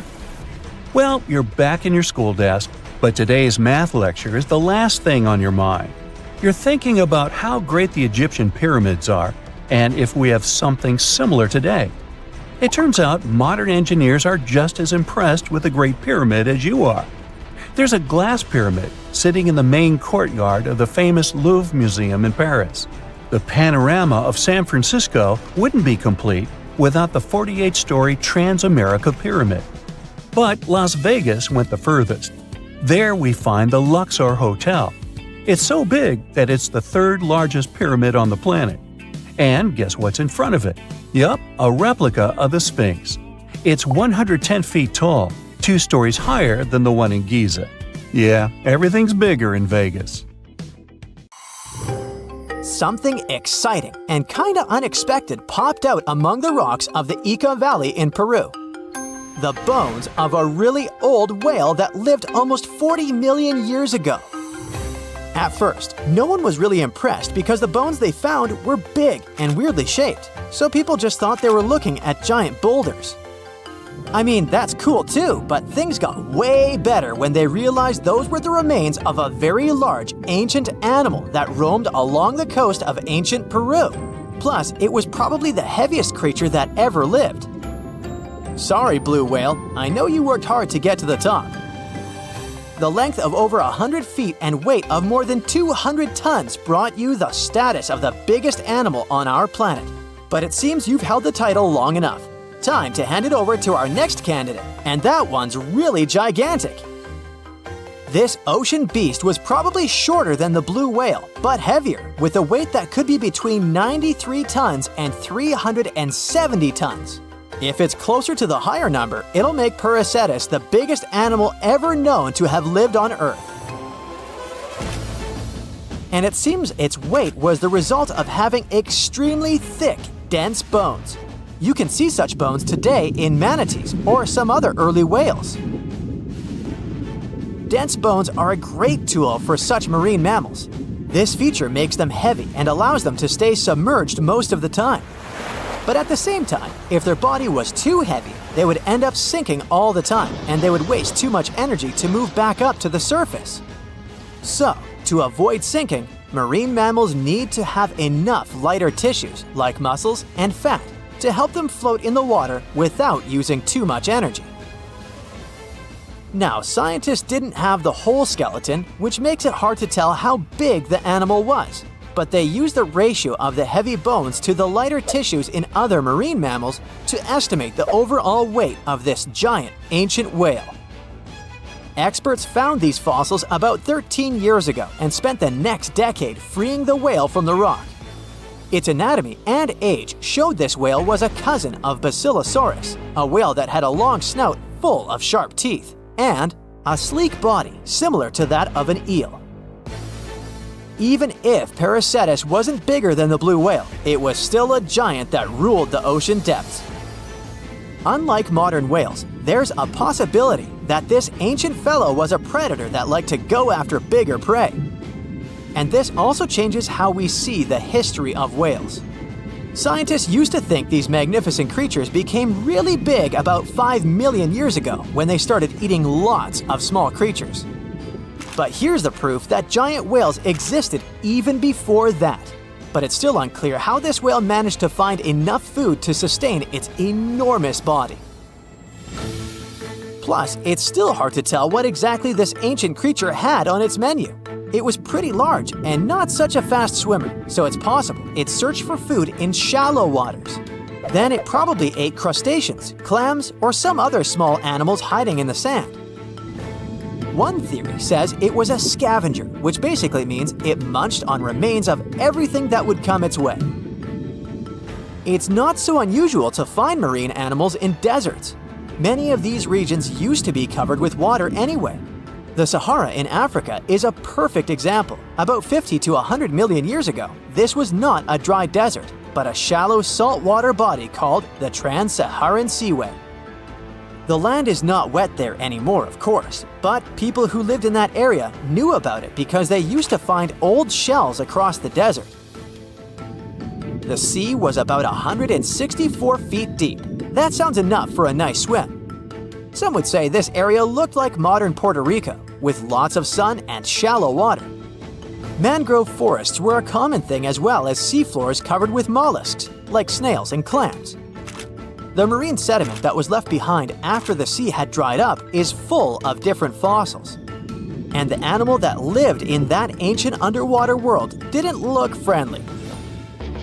Plus, they were much bigger than their relatives from modern times, so a regular-sized human would end up as a snack, not even a whole meal. Normally, when animals live on small islands, they can become much bigger than their relatives from the mainland. This is something we call island gigantism, and it happens because there are more resources or fewer predators on islands. Maybe the same thing happened in the Trans-Saharan Seaway. Even though it wasn't an actual island, the water moved in and out, which created little pockets of water. And specific conditions in these pockets might have helped animals grow bigger. So we're talking about giant sea snakes, catfish, and fish that no longer exist today. One had incredibly strong jaws, and the animal used them to eat hard things and even crush shells. Their teeth showed they were fierce predators other animals had every reason to be afraid of. They went through some changes when it came to diet, similar to some types of piranhas. And the competition to get to the top of the food chain wasn't a joke. Not when there were also such large predators as sharks, crocodiles, and ancient relatives of elephants. Sahara went through different phases. If you could use a time machine and take a peek at Earth's largest hot desert as it was about 6,000 years ago, you wouldn't have to struggle with sand and heat. You'd have a nice walk through a green and pretty lush place.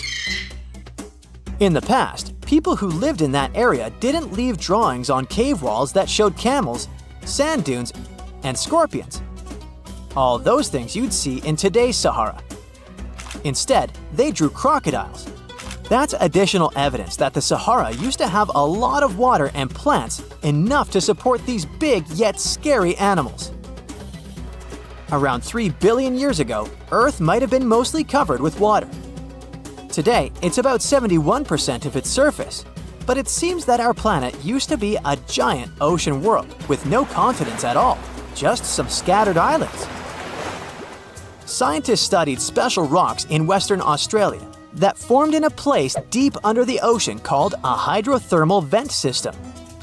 To explain this better, it's important to mention two common oxygen types, O16 and O18.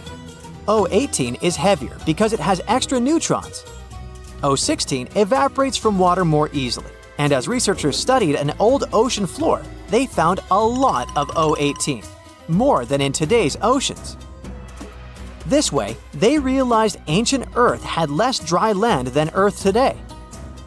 Australia is a good spot to conduct these studies because a long time ago, it also used to be a beautiful place with large animals and lush rainforests. But as time went by, the land became drier and Australia had more deserts formed, such as the Great Victoria Desert. Rainforest remained only on the edges of the continent. What happens with deserts across the globe is called desertification. That's when land that used to be good for growing things turns into a desert or something similar. Our planet changes over time, together with its climate. But desertification also happens because of human activities, like mining, farming, and building cities. And when land turns into a desert, it's a problem because it can't support people and animals anymore. Food doesn't grow there. There's not enough clean water, and animals lose their homes. To help with this problem, there's a plan many countries agreed to. They decided to work with farmers to take care of the land, fix damaged areas, and manage water better. All in all, to make our planet a better place for life. The South Pole is more than penguins and endless snow. There's a hidden ghost world within it. Look, it's right here on the globe. Don't confuse Antarctica with the Arctic, which is at the top of our maps. Much smaller in size, and let's face it, way less mysterious. The ice sheet covering Antarctica is about 1 to 3 miles thick, which is up to 16 Eiffel Towers stacked on each other. This massive blanket hides the true features and contours of Antarctica's land. We still don't know much about this mysterious continent, and it is ice and snow that are to blame. We still don't even know the true shape and size of this continent. Mapping Antarctica without some huge shovels is an incredibly hard task. But satellites learned to penetrate the ice with their cameras. And now we know there's actually an enormous, dramatic ancient landscape beneath the snow. The ghost of the past. About 90 million years ago, Antarctica was a much warmer place. It was actually a lush rainforest with tons of plants and probably teeming with life. It even had rivers flowing through it. Then the ice came. This happened about 34 million years ago, during the transition from the Eocene to the Oligocene, when our planet cooled significantly. It was the beginning of one of our several ice ages. The land remained, but now was hidden under ice and snow that got thicker and thicker. To a regular eye, Antarctica turned into a white desert, vast, flat, and featureless. Time went on. This massive ice sheet moved around, smoothing and shifting the ground beneath it. Over the millions of years, it changed what the land looked like. Now, if we looked under the ice, it wouldn't hold any signs of the original South Pole, except for one place. In areas where the ice is especially thick and doesn't move much, like in East Antarctica, it has actually worked the other way around. It became like a super thick blanket that protects the land. Normally, things like wind or rain slowly wear away the ground over time, changing its shape. But since we have this protective ice blanket, it prevents these natural processes from reaching the stuff underneath. So, the ground stayed almost the same for millions of years, like it's been frozen in time. This special area near the Aurora and Schmidt subglacial basins has become the ghost of Antarctica's landscape. This place was barely touched even since it was first covered in snow 34 million years ago. This is a historical footprint, a place that can tell us what Antarctica's ground looked like before it became a freezing nightmare. As scientists peered under East Antarctica, they saw an amazing ghost. The traces of the rivers that were flowing there millions of years ago, various valleys, and some weird little islands, as well as 3 big chunks of land shaped like the letter U. Hey, what's that all about? You see, the continents on our planet are moving constantly, sliding along the red-hot lava mantle like cereal on milk. Over history, they came together and broke apart several times. Hundreds of millions of years ago, several continents were a part of one enormous Gondwana. Antarctica was one of them. It used to be one huge landmass.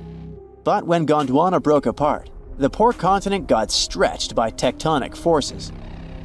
Parts of land were pulled away from each other. Whoosh! And they got torn apart. And that's how we got these big chunks or blocks of land under thick layers of ice. In any case, scientists now want to explore this ghost a bit more.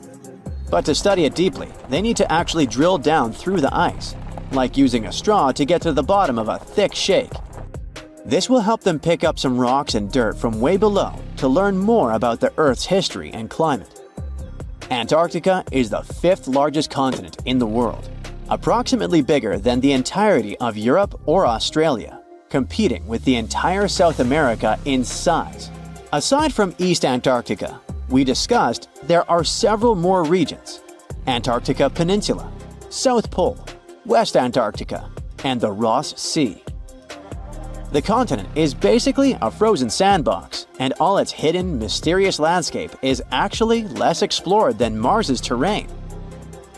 We only know for sure that without ice, it wouldn't just be flat and empty, but an entire world full of big mountains, huge canyons, and even fiery volcanoes.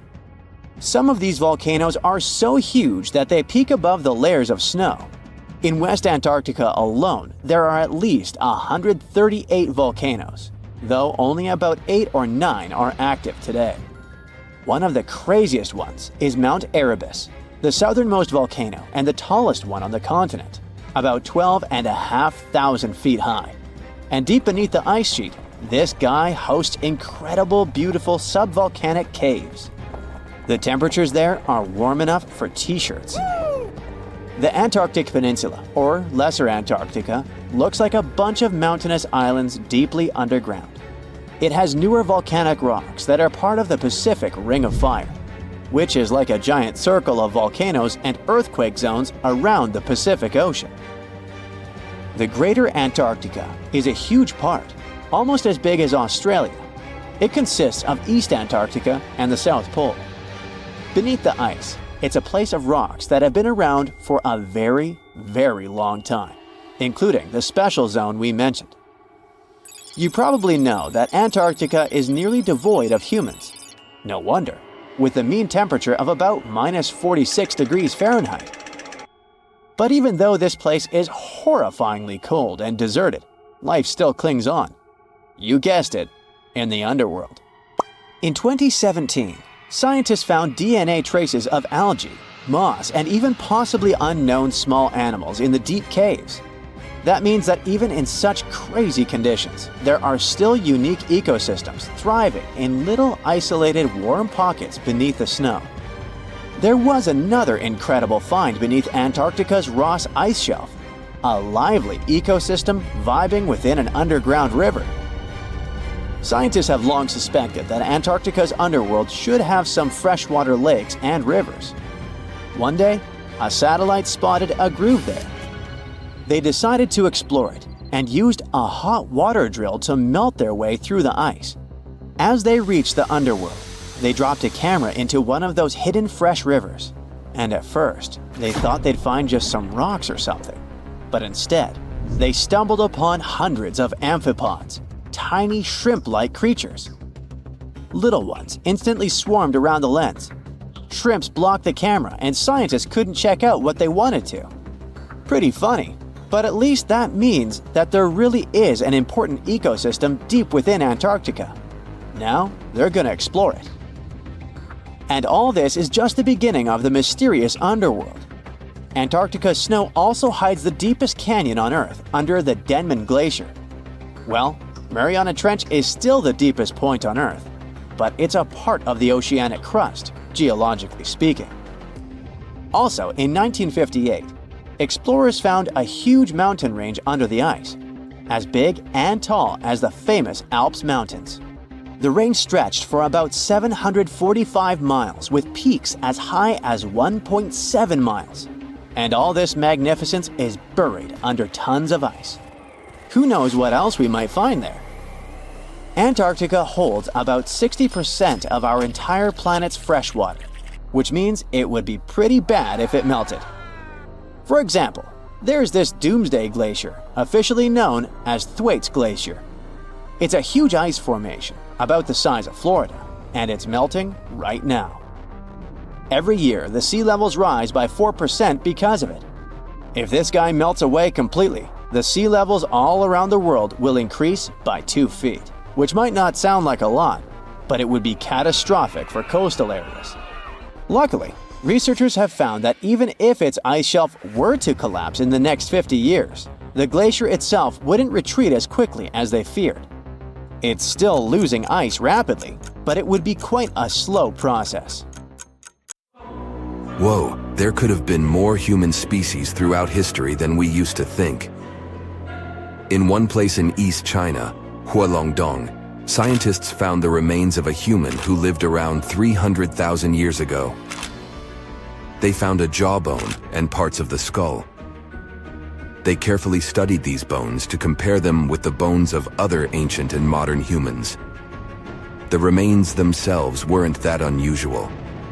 We know our human family is really diverse and has been around for millions of years. You know our ancient relative called Australopithecus, right? These fellas lived in different parts of Africa, and they were known for walking on two legs, just like modern humans. But their brains and some other parts of their bodies made them more similar to apes. Their teeth are a good example of how they were like a mix of apes and modern humans. Their canine teeth were smaller than those of apes, but their back teeth were still larger than ours. There were different types of them. You can recognize some Paranthropus because of their big jaws and teeth. One of the most famous fossils of Australopithecus is Lucy, a lady that's about 3.2 million years old. She was found in Ethiopia. So, we know that our family got pretty big from that point, or probably even before it. But it's always great to welcome some new members, which seemed to be the case with this new discovery. Some parts of these bones look similar to the bones of ancient humans, while other parts look more like the bones modern humans have. For example, the person whose bones they found didn't have a real chin. That means we can't put it in any of the groups we know of, like Neanderthals, or maybe even Homo sapiens. So, might we be missing a branch from the human family tree, or an important step in our evolution? What we're looking at here could be some mix between the creatures that became modern humans like us, and the ones that turned into what we today know as Denisovans. It takes time to figure it all out, though. We hadn't known much about Denisovans either, until we found some of their bones in a cave in the mountains. These bones are really rare, and we only had a few pieces to analyze, but their genes told us a lot more about their past than their fossils. Different kinds of humans lived on this planet, but through time, they spread around. One group started living in Africa. Those are our kind, Homo sapiens. Another group went to Europe. That's how we got Neanderthals. But some of these ancient human groups moved all the way to Asia. That's where we can trace a new interesting kind, Denisovans. It seems they're cousins to both modern humans and Neanderthals. The three species actually shared a common ancestor about 765,000 years ago. It's still not clear why Neanderthals and Denisovans took different paths, but one theory says that it was mostly because the Arctic ice sheet expanded southward all the way to the Black Sea, cutting off Europe from Asia. Life, or better yet, the planet, kept them separated for a very long time. Plus, they kept changing places where they lived all the time, always looking for something better, like every other human species before and after them. But this didn't last forever. Scientists found genes from two groups of Denisovans, one in mainland Asia and the other in a place called Melanesia. So not only did they have different groups within their populations, but it also seems that after thousands and thousands of years of developing independently, the members of these three populations, Neanderthal, Denisovans, and modern humans, somehow met again and spread all across the land. 5% of the Denisovan genome lives not in the area where scientists found their bones, but in people that live thousands of miles away in Southeast Asia, for instance, in Papua New Guinea. But scientists believe that the cave where they found the remains of Denisovans might be as far north as they had lived. It would have been way too cold for them to survive if they had gone further north. From there, they traveled as far south as Indonesia. This was possible because, during their time, sea levels were lower than today, so Indonesia was connected to mainland Asia. but they probably didn't make it to Australia since it was still separated by water.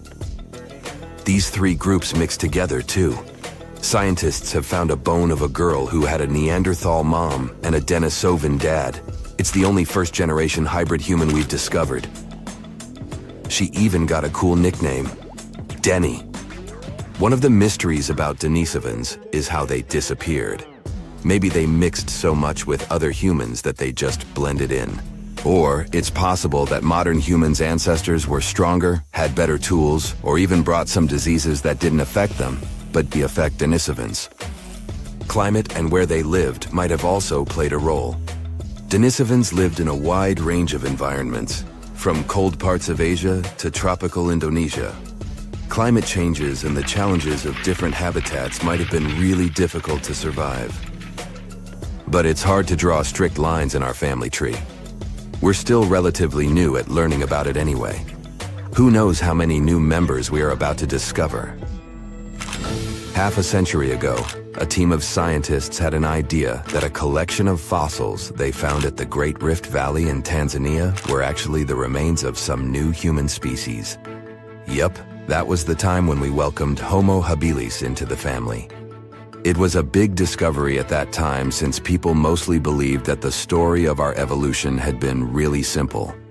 First, there were Australopiths that looked like apes. After them, there was Homo erectus, the upright man.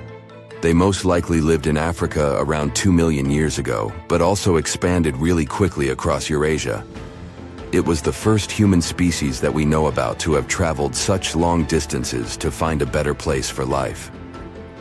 They looked and behaved like humans. Plus, they were probably the first of our ancient ancestors who learned how to deal with fire. Maybe they were the first to cook food as well, and that's what we're definitely thankful for. Cooking food was an innovation that made the human diet more nutritive, and we could grow bigger and smarter brains. So, yeah, Homo habilis made things more complicated. They could walk on 2 legs, but they could also be better at climbing trees than walking on the ground like us. Plus, their brains were smaller than what a human should probably have. At first, it seemed these fossils could be from a completely different side of the family, related to other creatures, Australopithecus africanus, that looked like apes. But more and more digging showed that even though its jaws and teeth were similar, Homo habilis was still bigger and a bit different. The name means handy man, because they were probably able to make and use simple tools. Searching for more fossils in Africa wasn't easy because a team of researchers had to deal with wild animals and tough conditions all the time. But eventually, they managed to find some teeth and a strange skull that was, again, something different from the ancestors we knew about. The teeth were really big, so this new fella got the nickname of Nutcracker Man. For a long time, everyone believed this kind had evolved to eat hard foods. But the fossil teeth didn't show much damage, so they might have been eating food that was softer than we thought. This finding might help us understand how our teeth have been evolving through time, too. And right there, in the same layers of soil where Nutcracker Man was lying, they found ancient stone tools. At first they thought those had belonged to Nutcracker, but as they kept digging, they found more fossils that didn't match Nutcracker Man. It means that someone else must be the real tool maker. But that's another story for another time. A girl, once and beautiful, ended up in a grave with a huge sickle across her neck. There were no signs of violence, no indications of any actual crime. Yet, someone was clearly terrified when they forced her into that grave. So scared that they even placed a padlock on the big toe of her left foot. They wanted her to stay in the tomb once and for all, fearing she might rise and take revenge on them. So, a whole community turned against a young lady who wasn't even over 20 years old, deeming her to be of ultimate danger. Do you see what I'm driving at? Let's test your historical knowledge.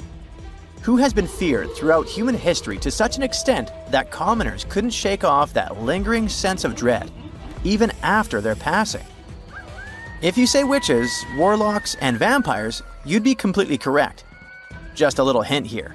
If you can't overpower someone physically, you can do it supernaturally. Well, that's at least what people used to think back in the 17th century.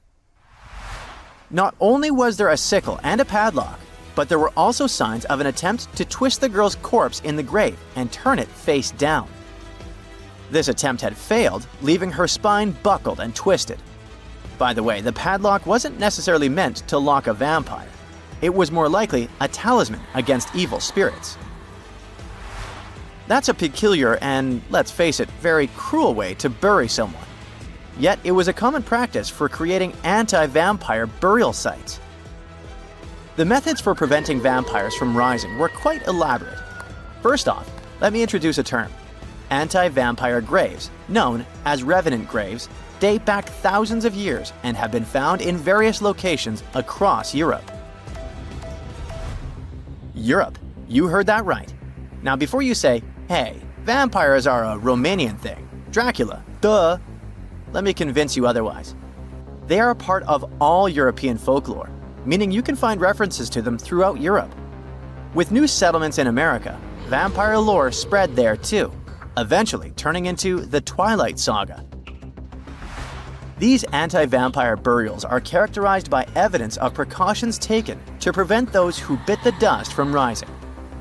Such measures could include placing large stones on the deceased's legs or even piercing the body with a lance to fix it to the ground. To be completely safe, they could also consider removing the head from the torso.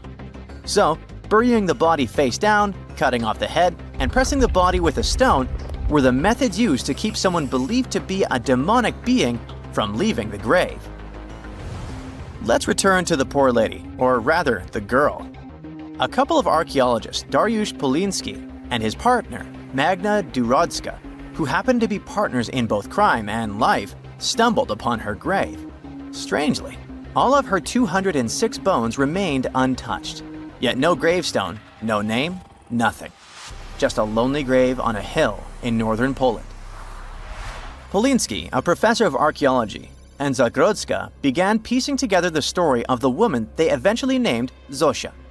Carbon dating suggested she had been about 18 years old and had passed away about 350 years ago during a chaotic time in Poland's history. There is little documentation about this graveyard, which seemed to serve as a resting place for individuals marginalized by the community. Was Zosia a poor girl who had been marginalized because life forced her into the worst situation a lady could face? Not really. As the archaeologists delved deeper, they stumbled upon some hints that indicated she might have hailed from a rich family. Her burial featured a stylish bonnet, and the delicate silk along with shiny silver and gold threads found with it suggested that it was part of an elegant headdress. This all pointed to the idea that she had some serious status or wealth.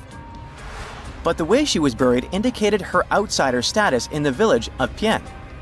Perhaps her presence there was unwanted, hence the idea of her being a vampire, backed up by the manner in which she was forced into the grave and held there.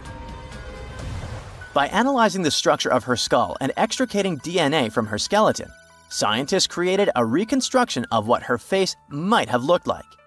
The specialists meticulously reshaped Zosia's likeness using modeling clay on a 3D printed model of her skull, which proved to be a deeply moving experience.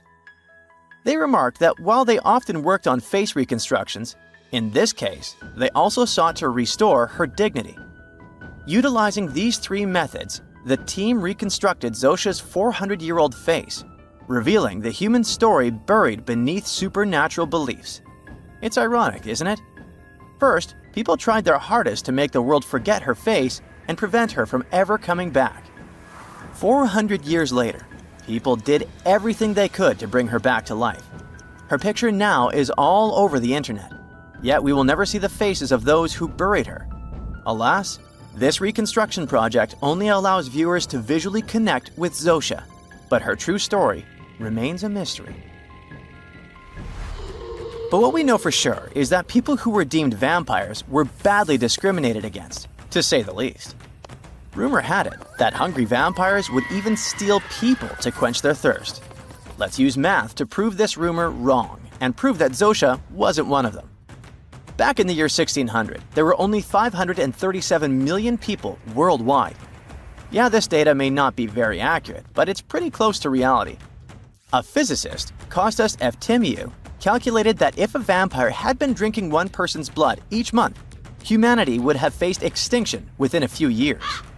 Starting with one vampire and a population of 537 million in 1600, this math shows we'd have no humans left by July 1602. But here we are now. Well, while placing a stone on a corpse to make sure the vampire doesn't rise may be something new to you, there are also a bunch of stereotypical things associated with these creatures that you definitely know, such as garlic and mirrors. Funnily enough, even though it's all based on a bunch of superstitions, there's pretty good logic behind the garlic thing. You see, it contains a special compound called allicin, which is a powerful antibiotic. While people back then couldn't know what an antibiotic was, they noticed garlic was pretty effective against various conditions. Since they believed vampires were created by a particular blood condition, they also believed garlic could defeat a vampire. And there's more. There's actually a blood condition called porphyria, which makes people look like real vampires. Their skin is pale and their teeth get bigger as their gums shrink. And guess what? People who have porphyria cannot consume garlic, as it worsens their condition. Wow, that's a cool coincidence. The next superstition is a bit fresher, and it's about vampires avoiding mirrors. The first known reference to the mirrors comes from the book Dracula in 1897. But why wouldn't a vampire show a reflection? Simple. Before the plastic era we live in, mirrors were traditionally backed with silver. Silver was commonly believed to repel evil spirits, possibly because it has antimicrobial properties. Much like garlic, its healing properties may be what was supposed to scare off a vampire. Another reason why suspected vampires may have avoided mirrors is the changes to their appearance from conditions commonly confused with vampirism, like porphyria and rabies. People afflicted with these conditions may have avoided looking in mirrors for that reason, causing others to assume that vampires avoided mirrors. But if you ever met a vampire and these methods don't repel it, I have one more trick for you. Ask the potential vampire to count. It can be spilled grains, seeds, or even the holes in the fishing net if you happen to have one. Vampires are into math, so they'll stop to count, delaying them until sunrise. And we all know that vampires don't do well in sunlight. Ironically, it's Count Von Count, a vampire who teaches us how to count on Sesame Street.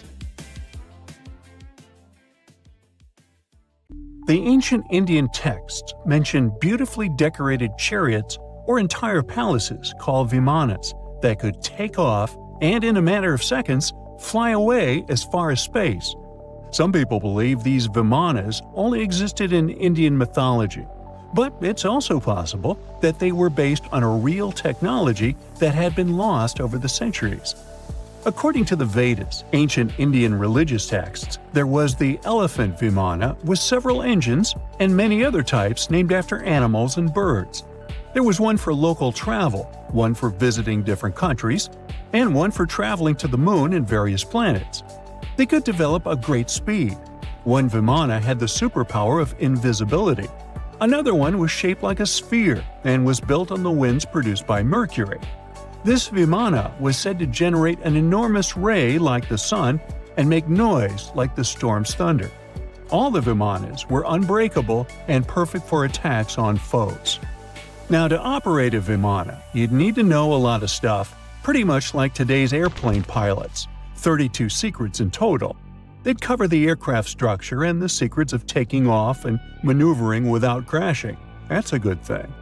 The pilot was also expected to know how to be seen and unseen, how to be hidden, how to be quick, how to manage contractions and expansion, and many other tricks. To hide the flying machine from foes, the pilot was instructed to move to the 8th atmospheric layer above the Earth and use the power of dark solar rays. This instruction might sound a bit weird, but there were others, more realistic ones, which still make sense in modern aeronautics. There are sections of ancient texts on the vimanas that focus on details like flight paths, pilot training, navigation, and even suitable clothes for pilots and recommended food for long flights.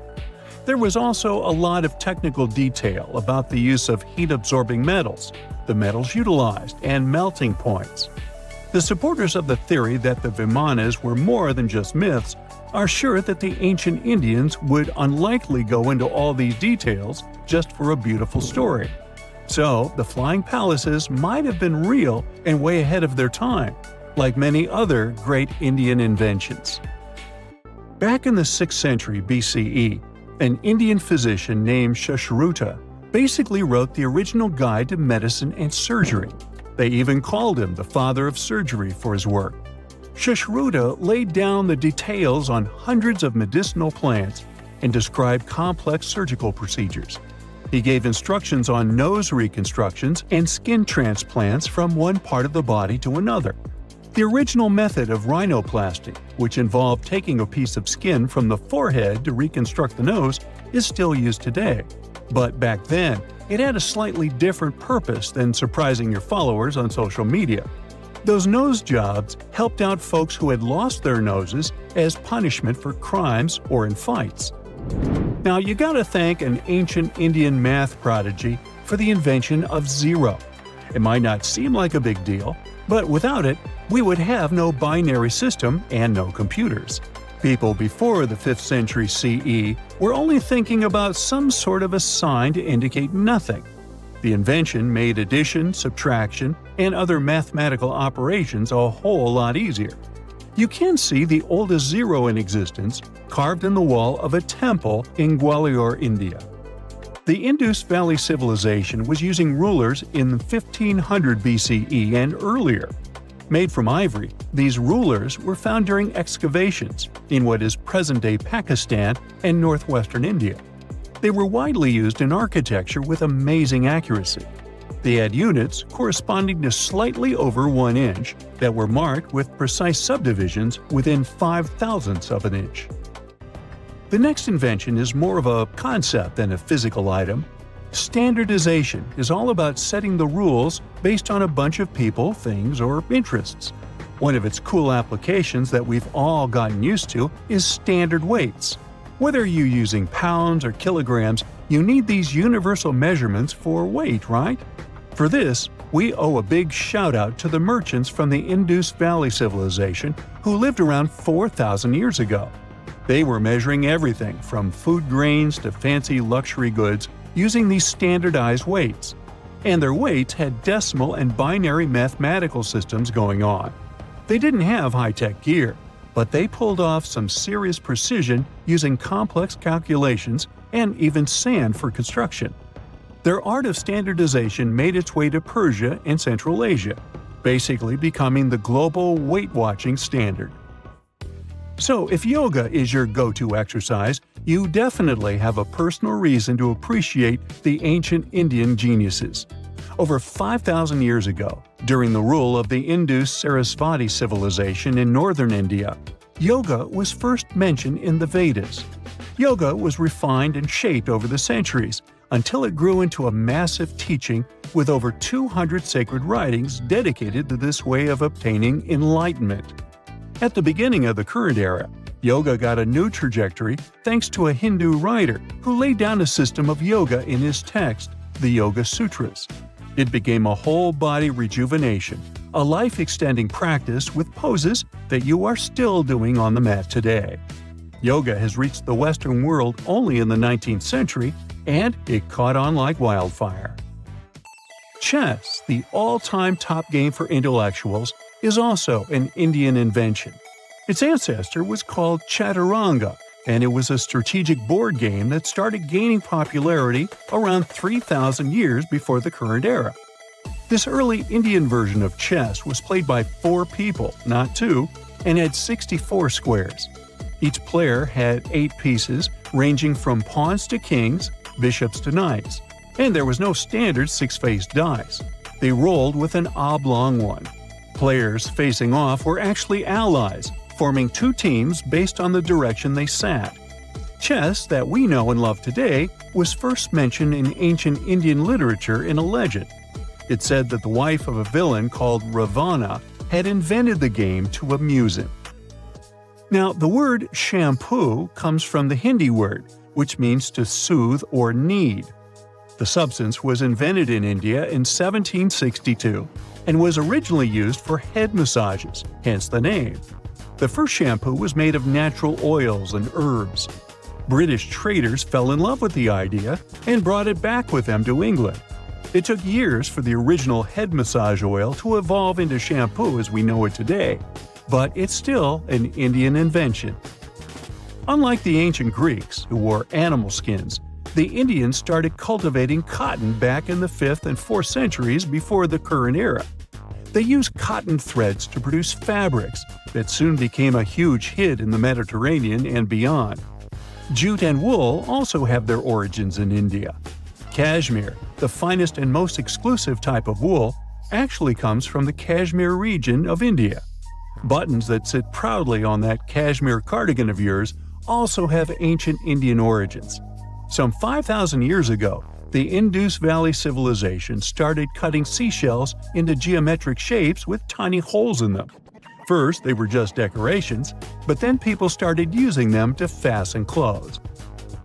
Now, when you think about radio communication pioneers, Marconi's name usually steals the spotlight.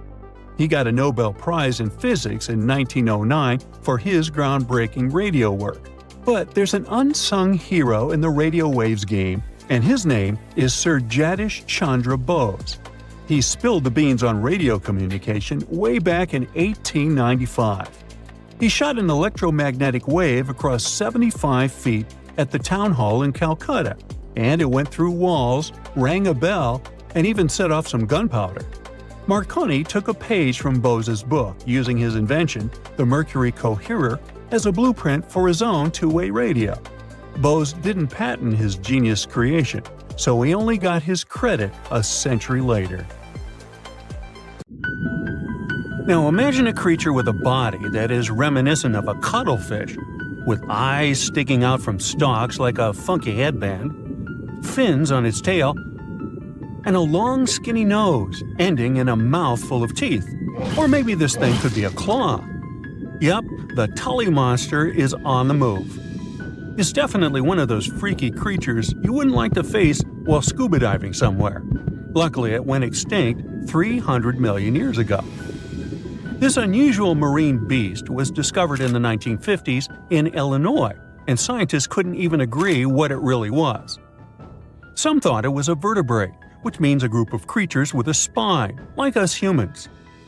But a team of researchers in Japan studied many fossils of the Tully monster, using advanced laser scanning technology to check them in detail in 3 dimensions.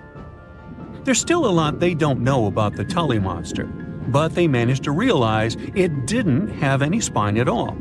Now the next step was to see what type of invertebrate it was. Could it be vertebrate-like, such as a land sled? Or are we talking about something closer to snails and worms? They also discovered the creature had segmentation in the head area that extended from its body, and that's not something bony creatures have. Still, in recent years, some researchers had the idea the Tully beastie could be related to jawless fish, such as lampreys.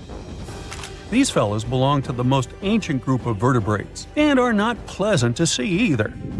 In the case of lampreys, we're not talking about extinct animals. They're still out there somewhere, wandering the ocean and scaring other animals, or you, if you see it in the northern and western parts of the Atlantic Ocean where they live. And they've been here really long, even before the dinosaurs. A long time ago, long before humans or I even existed, there were eurypterids, weird creatures from a group we call arthropods, which includes spiders, insects, and crabs. But eurypterids were unlike anything you've ever seen before. They had a body shape similar to horseshoe crabs, with many segments that made up their body. Instead of legs, they had special appendages at the front that acted like oars. Some even call them giant scorpions, but most eurypterids were actually quite small, except for this special one, which was truly enormous. It could grow to a staggering length of about 8 feet. Wow! The next time you see a crab scuttling along the beach or a spider swimming its web, remember, we're lucky we only got mild versions of their ancient relatives. which, by the way, disappeared hundreds of millions of years ago. Whew. Now, some Eurypterids were pretty fierce and fast predators. They would swiftly swim after their prey, chasing them down in the water. Others were more like scavengers, living on the bottom and feeding on whatever they could find along the way. They had a taste for the leftovers, like some sort of cleanup crew of the ancient oceans.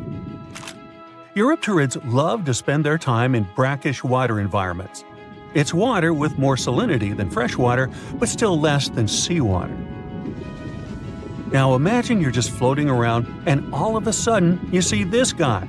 No, it's not some weird tiny spaceship, and you won't see it floating in space, even though that's where it would perfectly fit in, as some weird creature from another planet you'd see in sci-fi movies. You'd actually see it floating in the sea because we're talking about a really small animal with enormous eyes called Dilophosaurus. Each of its eye bulbs was about a quarter of its whole body length. That's what gives it that space look, like it might live on one of the oceans under the surface where we look for life, like Europa, one of Jupiter's moons, or Titan, Saturn's biggest moon. I could easily imagine creatures like Dilophosaurus giving us a warm welcome once we get to Mars, too. Dilophosaurus had great vision. It would keep a keen eye out for any movement in its surroundings. Once it noticed something, it would swiftly launch its spiky appendages forward. At first, these things looked like tools for fixing stuff, but Dilophosaurus actually used them to capture smaller arthropods. The unusual thing is that even though it had such great eyesight, Dilophosaurus still spent most of its time catching prey in brighter waters near the surface. And yet, scientists found its fossils in the rock layers that are more often associated with darker environments, where animals such as deep-sea crinoids and vampire squids reside today. It's confusing. But one of the explanations for this says it's possible these deep-sea creatures actually lived in shallower waters in the past and later ended up in the depths as the geography of our planet changed over time. No one knew what Dilophosaurus really was. It could belong to a group of arthropods, and it seems to me that's where most of the world's weirdest creatures are. Some believe it could be related to mantis shrimp, while others compare it to blind, worm-like crustaceans that live in dark underwater caves. And check out this enormous worm lurking beneath the sandy ocean floor, patiently waiting for its next meal to swim by. These ancient creatures were like stealthy predators, perfectly camouflaged in their sandy lairs. And now, 20 million years later, scientists have found the remains of their hidden hideaways. The burrow they discovered, shaped like the letter L, was found preserved in ancient sediment on the seafloor of Taiwan. It was around 7 feet long and only an inch wide. That's where the ancestors of modern bobbit worms live. Bobbit worms have been around for a long time. They can grow to be a few inches to a whopping 10 feet long. A pretty weird creature dominated the skies at the end of the dinosaur age in North America. We know it as Quetzalcoatlus, and it soared above famous dinosaurs like Tyrannosaurus and Triceratops, showing them who the ultimate ruler of the skies was. Quetzalcoatlus belonged to a group of flying reptiles called pterosaurs. They were some of the biggest flying animals ever known to exist. When you think of Quetzalcoatlus, imagine an animal as tall as a giraffe. These incredible creatures had long necks, small bodies, long legs, and wings that were relatively short compared to their size. The biggest of its kind was really massive and held the title of being the largest flying creature of all time. They had long, pointed skulls, while some also had short crests at the back of their heads. And for a long time, researchers were confused about how these giant pterosaurs hunted for food. At first, some even believed that Quetzalcoatlus and its relatives were like giant vultures that scavenged the remains they would find around. They drew such a conclusion because Quetzalcoatlus fossils were found inland, away from the coast where other big pterosaurs were found, such as the crested pteranodon. Plus, many thought these fellas were skilled at skimming, which means lurking over freshwater systems and catching fish. But it appears these massive animals were actually predators with excellent hunting skills. The exact technique they used to catch their prey remains a mystery, though. Now here's another cool discovery: a specific fossil as the oldest evidence of muscle tissue ever found. This fossil belongs to a group of animals that includes modern creatures such as jellyfish, corals, and sea anemones. And it looks so cool and unique, right? It has bundles of fibers arranged in a four-fold symmetrical pattern, similar to what we see in Nedardians today. This arrangement is different from any other fossil from that period.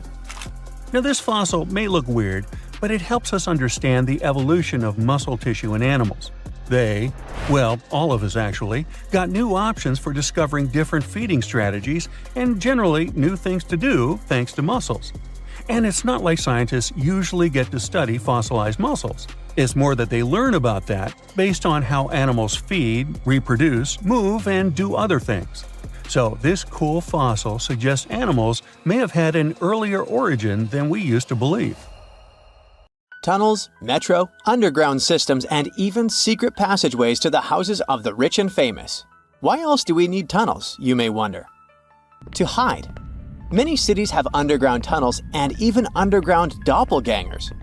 Now let's make it clear. Those passages are normally not connected, contrary to the popular rumor claiming that it was possible to get from Scotland to Turkey using underground passageways built around 5,000 years ago. I mean, it sounds insane even today. Imagine building it back in the day. These tunnels have an official name, the Erdstall Tunnels, and they were most likely built in the Middle Ages. However, we still don't have the exact information about the date. The highest concentration of those tunnels are in Bavaria, Germany, but there are many of them in Great Britain and France too. Erdstall tunnels, a unique type of earthen passage found globally, are characterized by their narrow, oval-shaped corridors and tight choke points, known as schlups, or slip-outs. Despite speculation, their purpose remains a mystery. However, some of those tunnels have fireplaces and even vents, which might mean those were used primarily for shelter.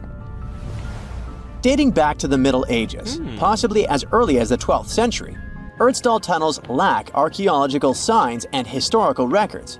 So it's not a surprise that there are many rumors about their use. Some scientists are sure those were storage spaces, though their narrowness makes this impractical. Another idea is that they provided hiding spots for farmers during tribal raids. However, their single entry point raises doubts about their effectiveness in evading threats. Now, if you're feeling like Indiana Jones and want to venture into those tunnels, you're in luck. A few structures, like the Erdstall Radkobluken in Austria, welcome visitors to explore these enigmatic structures. Most of them are closed to the public eye, though. The origins of Erdstall tunnels remain largely unknown, just like their real functions. And if you think, hey, it's the 21st century here, we can study pretty much everything, well, you're wrong. What makes these tunnels hard to study are the tight confines. Traditional surveying methods often prove inadequate in such spaces. To solve this problem, scientists use a handheld device that integrates an RGB camera, a gyroscope, and high-resolution depth sensors, allowing them to capture intricate details of the tunnels. They also use modern techniques like 3D surveying in hopes of uncovering the true origins and purposes of those tunnels. One hypothesis even suggests they may have been poorly conceived dwellings, abandoned when their inadequacies became apparent. Still, not everyone quite agrees with this idea.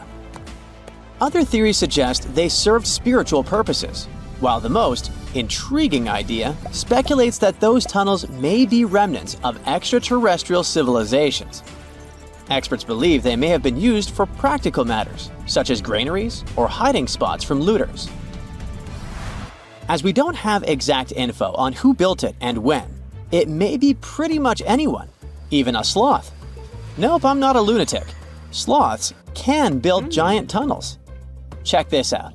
In 2009, a farmer in southern Brazil was driving his tractor through a cornfield when it suddenly sank into the ground. he quickly discovered he had broken through the top of an underground tunnel. When researchers came to investigate, they found a tunnel around 6.5 feet high and the same 6.5 feet wide, extending about 50 feet long, right beneath the farmer's house. When they looked closer, they instantly saw deep claw marks on the walls. That was the proof the tunnel wasn't human-made.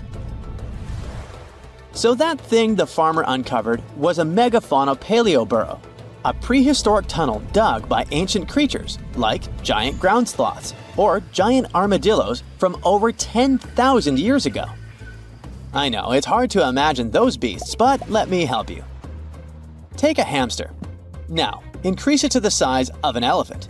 Don't forget, this 13-foot tall hamster could also walk on 2 legs.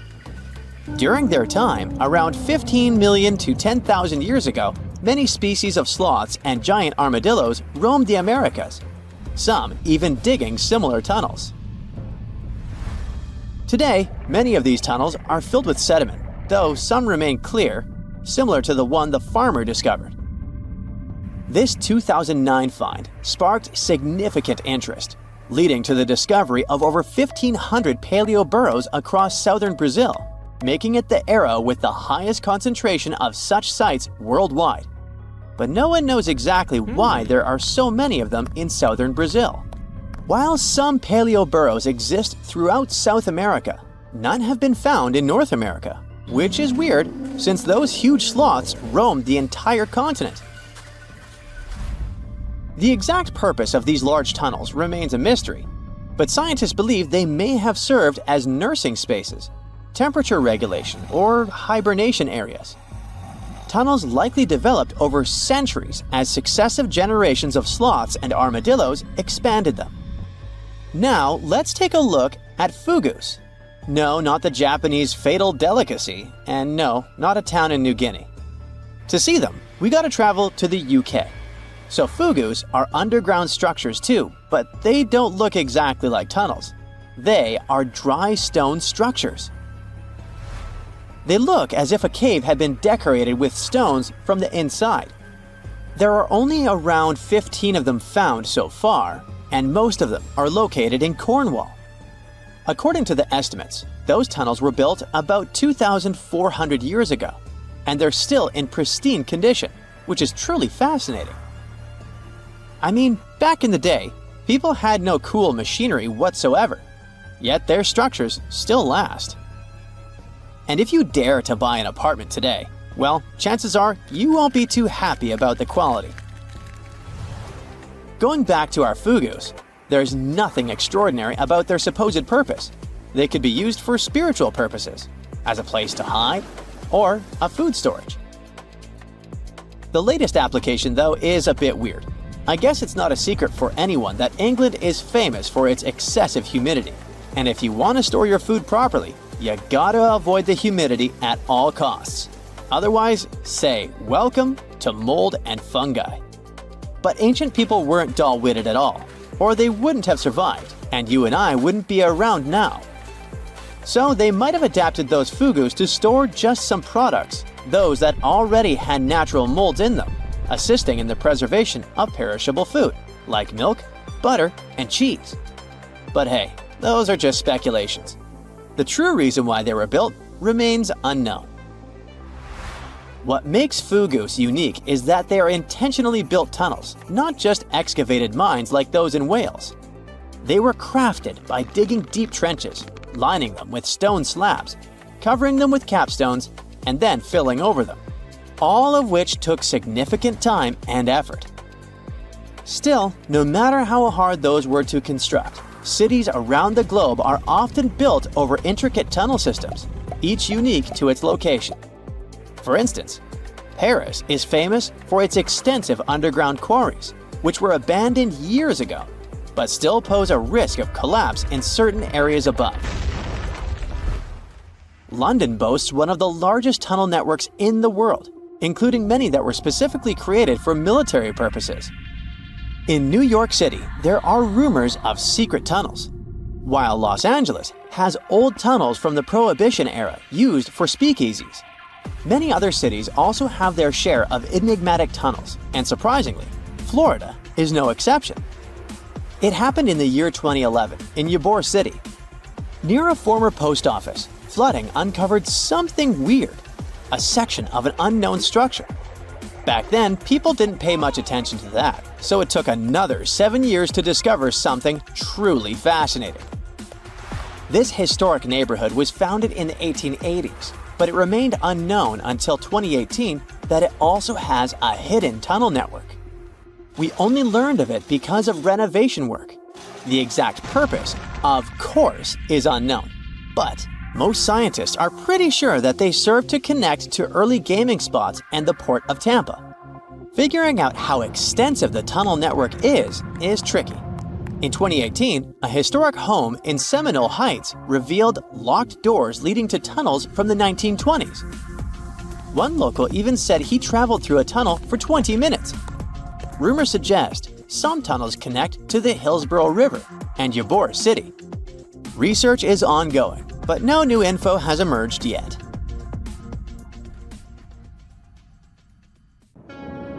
You know, scientists make discoveries that change the world, but even they can face mysteries.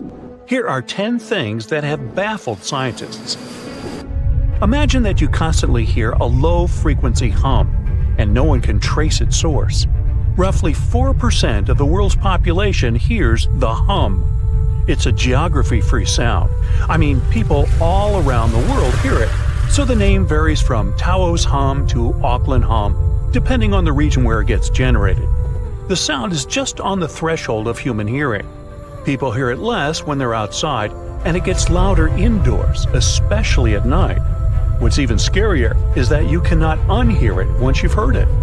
Some folks say it started in London around the time of Charles Dickens, who wrote A Christmas Carol, and the low-frequency sound actually comes from the humbug. Or not. Actually, the earliest cases were recorded in Bristol, UK, dating back to the mid-1970s. Scientists have various theories about where the hum comes from and why only some people can hear it, yet they don't have a clear answer. It could occur when ocean waves move along the ocean floor. They shake the Earth when they collide with continental shelves. Or this might be happening because of volcanic eruptions and earthquakes. Oh, and how about ultra-low frequency radio signals used to communicate with submarines or even 5G? Upsweep is another type of unidentified sound. It was discovered in 1991 in the Pacific Ocean. The sound is high enough to be recorded throughout the ocean. Scientists theorize that the sound could be related to underwater volcanic activity. Interestingly, the volume of the sound has been diminishing compared to its volume when it was first discovered, yet it still can be detected. Plus, it's seasonal. It reaches its highest volume in spring and fall. Is it related to seasonal changes? No one really knows for sure. The next mysterious thing is a cone-shaped monument found in the Sea of Galilee in Israel. This monument was discovered accidentally by sonar scanning in 2003, but the findings were published only in 2013. The monument weighs 60,000 tons. It was once submerged by rising waters. Archaeologists say the monument is enigmatic because they can't figure out where it's from. They don't know what it's connected to or its function. So this big and unusual thing remains a mystery. Now let's move to Göbekli Tepe, Turkey. This place offers you one of the most archaeologically significant sites in the world. Why is it important? Well, it has massive carved stones about 11,000 years old. To put it in perspective, they're 6,000 years older than Stonehenge. Ancient people placed these stones before they began farming or crafting metal tools or pottery. So the existence of this place goes against the chronology of civilization we're familiar with, where people farmed first and built second. Apparently, it wasn't like that. In any case, a good question is, what was the purpose of this site? Was it built to worship some spirits? Yep, archaeologists believe it might be the world's oldest temple. Okay, say this with me. Paleodictyon notusum. Yeah, I know it sounds like a chemical formula. This is a living fossil found deep down on the ocean floor. A creature makes these hexagonal burrows, that for sure. yet scientists can't identify the artists. Now, what do I mean by living fossil? Well, Paleodictyon notisum is a creature believed to produce a burrow nearly identical to Paleodictyon fossils. Is it a worm-like animal that made them? Scientists don't know. One thing is clear, this isn't some random stuff created by geological forces. Now, speaking of fossils, take a look at this giant one. Its informal name is Godzillius. It was discovered in 2011 by an amateur paleontologist. This is a scientist who studies the history of life on Earth by analyzing fossil records. Anyway, back to Godzillius. It's almost 7 feet in length and 9 feet tall if you were to measure it upright. This fossil is 450 million years old, coming from the time when Cincinnati was underwater. It might be a fossilized algae mat, but some scientists have different opinions. This is a massive tunnel found in South America. The tunnel is at least 8,000 to 10,000 years old. At first, researchers discovered a couple of colossal burrows. They were enormous and neatly constructed. Geologists were amazed, saying they had never seen such structures before. There's no known geologic process to explain their formation. I mean, researchers have known about the burrows since the 1930s, but back then they believed that these tunnels were just some sort of archaeological construction, until they discovered huge claw marks on the walls and ceiling. They reasoned that some extinct species could be the ones to have left these marks. Many geologists strongly believe they found the burrows of giant ground sloths and armadillos. The structure is the largest known burrow from the Paleolithic age in the Amazon. Yet experts have many questions. How come such a deliberate-looking structure could form naturally? A researcher then discovered another strange cave. This one was hundreds of miles away from the massive tunnel. Fast forward, there are now more than 1,500 burrows from the Paleolithic age found in Brazil. What's even more interesting is that some of these caves are connected to tunnels that sometimes lead to chambers. I'll continue with a natural phenomenon. What if I told you that every year, especially in October, fireballs appear on the Mekong River in Thailand? According to legends, Naga fireballs are a call for Buddha to return to Earth, and river serpents are the ones making these calls. Well, that's a myth, but what does science say about it? Is it related to a flammable gas? There are no clear answers yet. These fireballs appear to rise from the water. They can go as high as almost 990 feet. They're like fireworks, disappearing rapidly. They typically glow with a reddish or orange color. I'll mention some legends too, because why not? They're thrilling. And it would be a shame not to include the one about the lost city of Atlantis. As you may know, the legend says that Atlantis submerged into the ocean around 11,000 years ago. Since then, not just scientists, but also treasure hunters and philosophers have been searching for the lost world. Could Bimini Road be a trace? In 1968, a diver found strange stones off the coast of North Bimini Island in the Bahamas. The stones look human-made. It's like they were evenly spaced out and laid in an orderly row. It baffled scientists, but not for long. Carbon dating analysis of the blocks revealed that geological forces created the road naturally.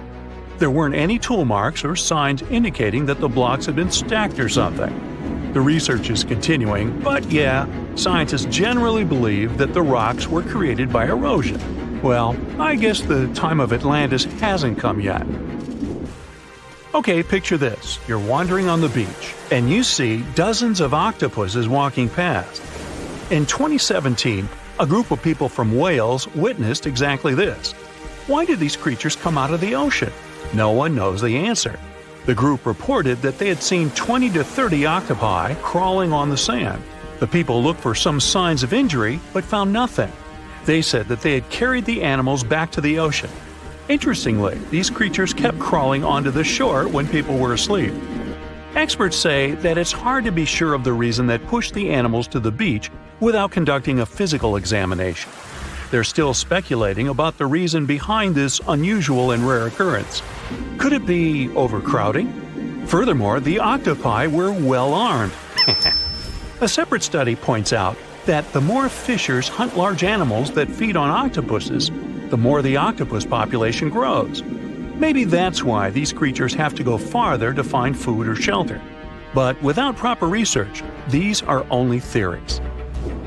There's a lot we don't know about space, too. So here's a bonus fact about the yellowish source of life in the solar system.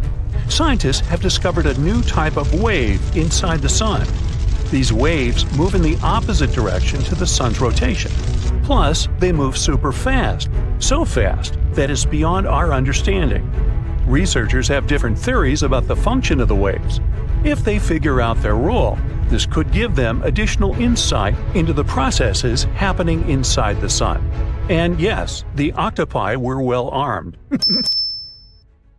Now, let's assume that another species, whether humanoid or dolphin-like, could have existed millions of years ago.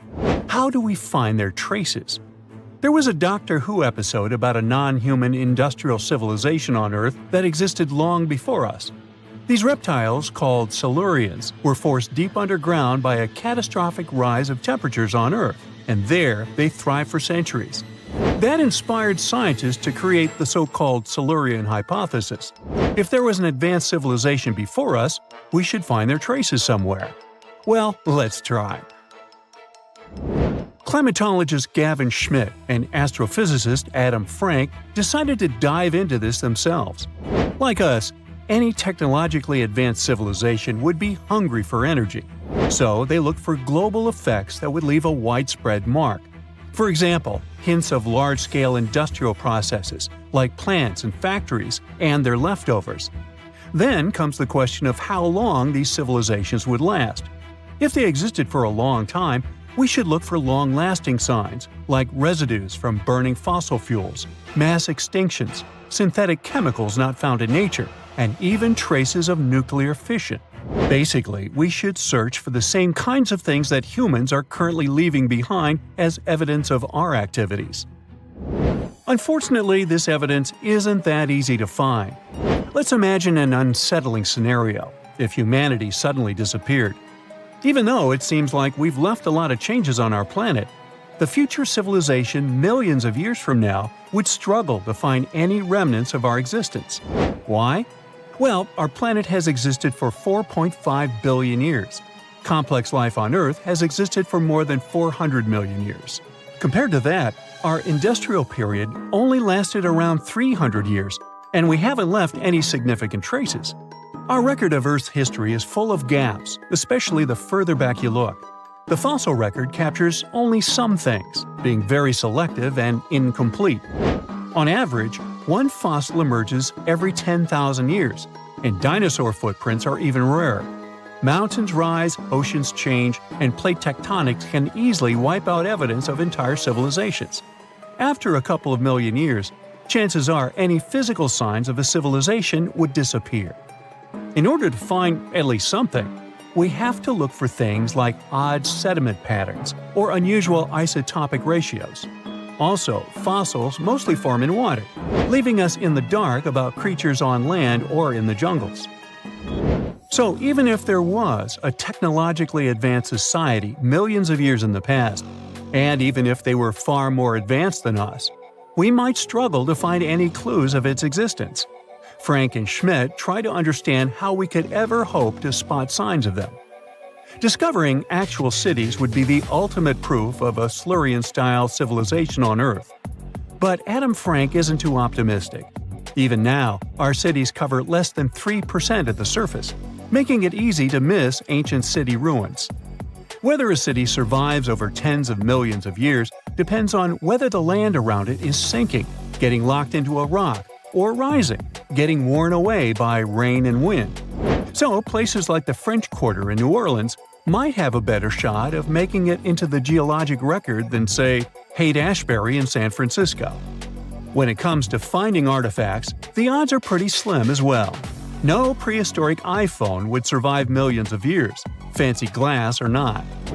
Finding their fossilized remnants might be a bit more promising, but it's still tricky.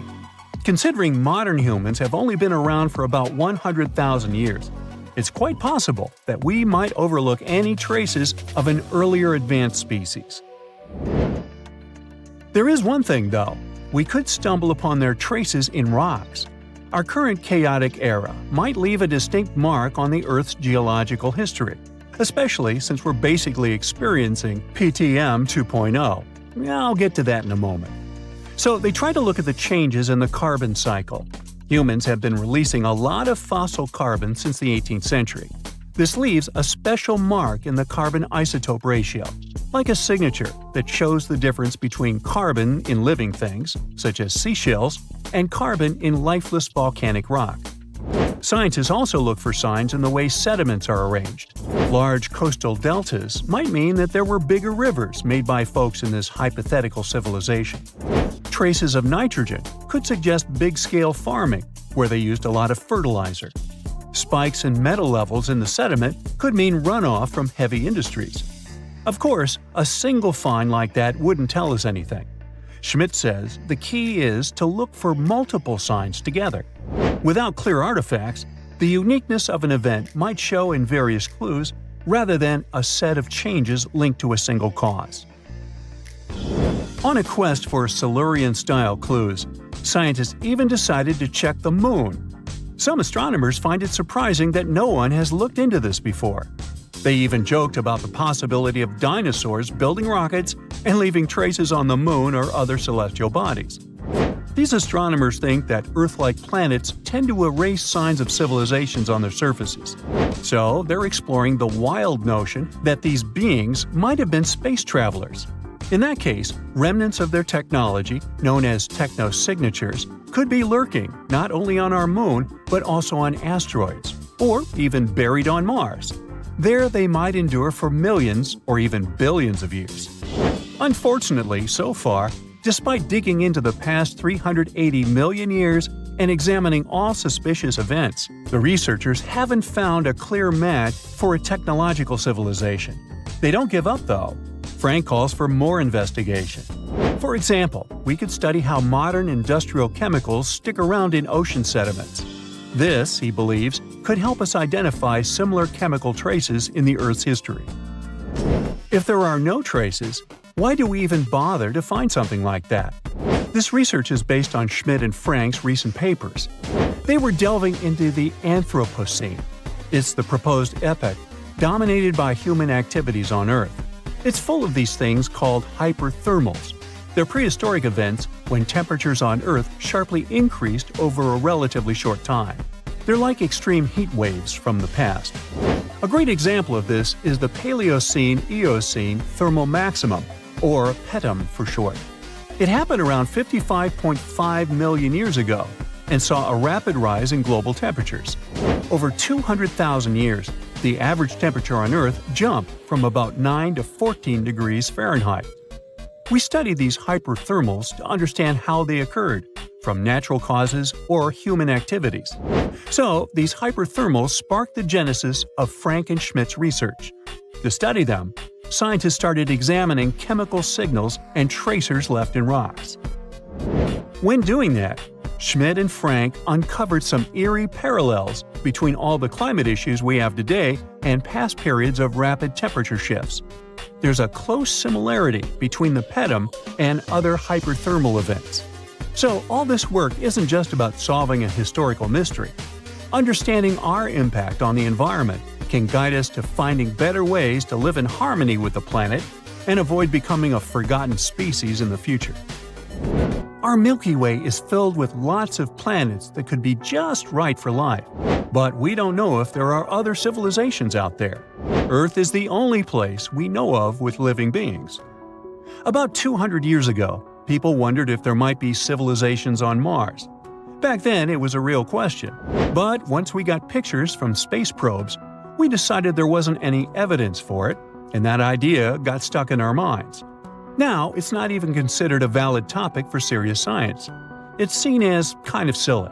But no one has set clear limits on what could have happened on our own planet a really long time ago. So, even if there is no proof, we shouldn't throw away the possibility. Don't forget, it took humanity a while to recognize dinosaurs. Maybe Silurians are just patiently waiting for their time. For more than 3,000 years, the gold mask of Pharaoh Tutankhamun stayed hidden in the Valley of the Kings. This artifact, which stands about 21 inches tall, shows how skilled and artistic the ancient Egyptians were. But nobody expected that X-rays would reveal its biggest secret. King Tut was the last ruler of his family during the 18th dynasty. He took the throne at just 9 years old, but ruled for only 10 years before he passed away unexpectedly. If we're being honest, back in ancient Egypt, he was mostly forgotten by the rulers who came after him. His tomb wasn't a big deal for them, so much so that even the grave robbers forgot about him. It might sound a bit sad, but the truth is that it was actually great news for us. Since his tomb was practically forgotten, it ended up being perfectly preserved. While the other tombs in the Valley of the Kings were looted, his remained sealed and untouched. So, when it was discovered back in 1922, it had over 5,000 precious objects inside. That made Tutankhamun basically an instant celebrity and one of the best-known pharaohs nowadays. Among the treasures was the most stunning piece, his golden mask.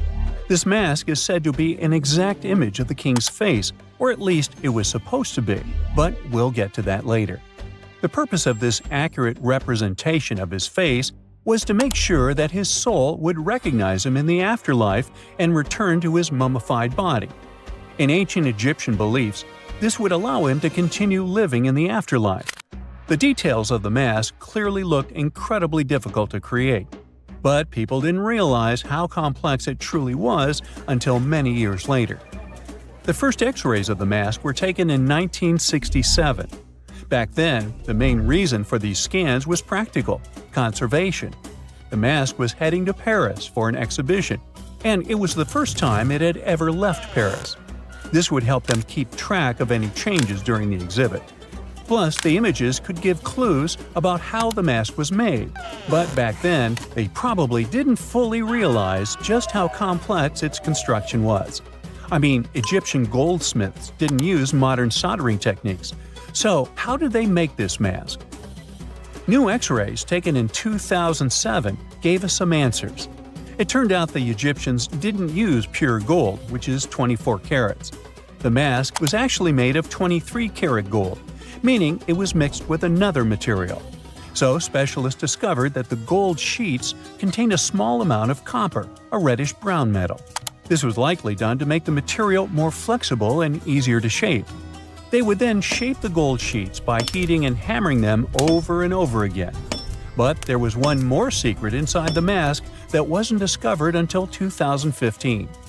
The year before, the staff at Cairo's Egyptian Museum were working on the mask display when the long beard of the mask accidentally got knocked off. Another theory is that the beard had become loose over time and just fell off. Either way, the fact that King Tut's beard came off caused a lot of stress.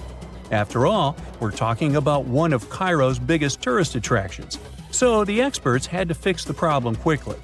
The restoration process started with a detailed recording of the mask's condition. To do this, they had to take a full three-dimensional scan of the artifact.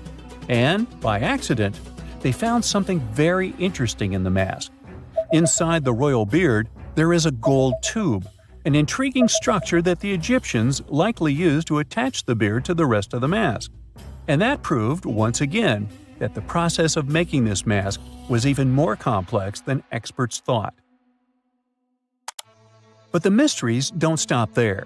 Remember how we mentioned that the mask was thought to perfectly represent King Tutankhamun's face?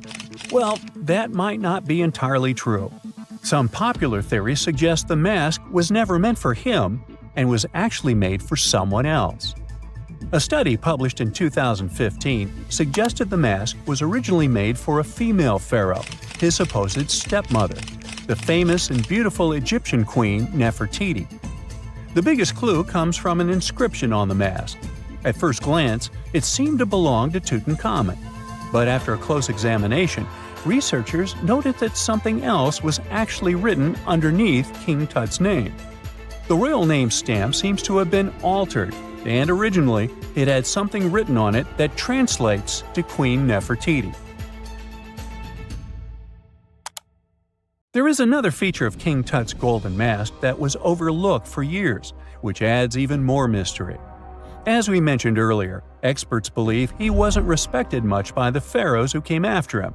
And one of the clues that made archaeologists think this is the pierced ears on the mask. Some researchers believe that King Tutankhamun wouldn't have worn earrings after he was a kid. So, according to their theory, by the time he passed away at 18, he shouldn't have been represented with pierced ears. This could also support the idea that the mask originally belonged to Nefertiti, or maybe to someone who wasn't even connected to King Tut. But the mask isn't the only source of mystery. In fact, his whole tomb is full of puzzles. Recently, historians found a sign that the place where King Tut was supposed to be buried was changed at the last minute. For years, experts wonder why a pharaoh who ruled for 9 years ended up in such a simple tomb. When compared to the grandeur of other pharaohs' tombs, his tomb seemed, well, a bit plain. The idea that a king like Tutankhamun would have such an unremarkable resting place just doesn't match up with the power and importance he must have had in ancient Egypt. So, what happened? Well, apparently, this might have something to do with his successor, Pharaoh I. After King Tutankhamun passed away, researchers believe that I made sure to erase him from Egypt's history. So, one theory suggests that he was probably behind the quick decision to place King Tut's body in a smaller, less impressive tomb. When experts looked at I's own tomb, they found something interesting. There is a large wall covered in painted baboons. This is the same type of artwork found in Tutankhamun's tomb. It seems like the same person might have chosen the artwork for both tombs. Now, the design and decoration of the two tombs are almost identical, suggesting there was a shared hand behind both. But there is one key difference. I's tomb is fit for a king. It's much bigger and more impressive, even though the style and artwork are similar to what you see in Tutankhamun's tomb. So the theory suggests that I decided what went into both tombs. Since Tut passed away unexpectedly at a young age, his grand tomb wasn't finished in time. Normally, pharaohs start building their tombs while they're still alive to make sure everything is perfect. But Tut passed away when he was just 18, so there wasn't enough time. I may have taken advantage of the situation, ordering a smaller tomb for Tut and keeping a larger one for himself. Experts believe this theory explains why Tutankhamun's tomb is so simple and how I managed to wipe his memory from history so easily. But in the end, the story of King Tut's mask and tomb is full of mystery and intrigue. Each new discovery sheds more light on what really happened all those years ago. But one thing is for sure, the secrets of ancient Egypt still have much to reveal, and King Tutankhamun will continue to fascinate people for years to come. The ancient city of Taposiris Magna is hidden on the northern coast of Egypt. These days it has very little of its former glory, but what lies beneath it may hold the secret to uncovering a famous mystery, that of Cleopatra, the most memorable Egyptian queen in history. The recently discovered tunnel is also known as a geometric miracle for its time. Excavations have uncovered a 43-foot-long structure below the ground, which is partially submerged in water. Its shape and construction technique are similar to that of the Eupalinos Tunnel, another amazing ancient discovery. This one is located in Greece and was built by excavating simultaneously from 2 points, aiming to have them meet in the middle. The use of math and geometry to make this construction was astonishingly precise for those days, more so since it was built near a mountain. Archaeologists that have been working on the Taposiris Magna site since 2004 believe this tunnel may lead to the lost tomb of Cleopatra. The clues they found so far seem to back up this theory. For starters, the city and its temple were built by one of Cleopatra's ancestors, Ptolemy II. All the architecture seems to indicate it was dedicated to the ancient spirit Osiris and his queen Isis. Throughout her reign, Cleopatra did try to associate herself with Isis, so it may be no surprise she chose this location as her final resting place. Scientists have yet to pinpoint Cleopatra's tomb, but research continues with the help of modern technology.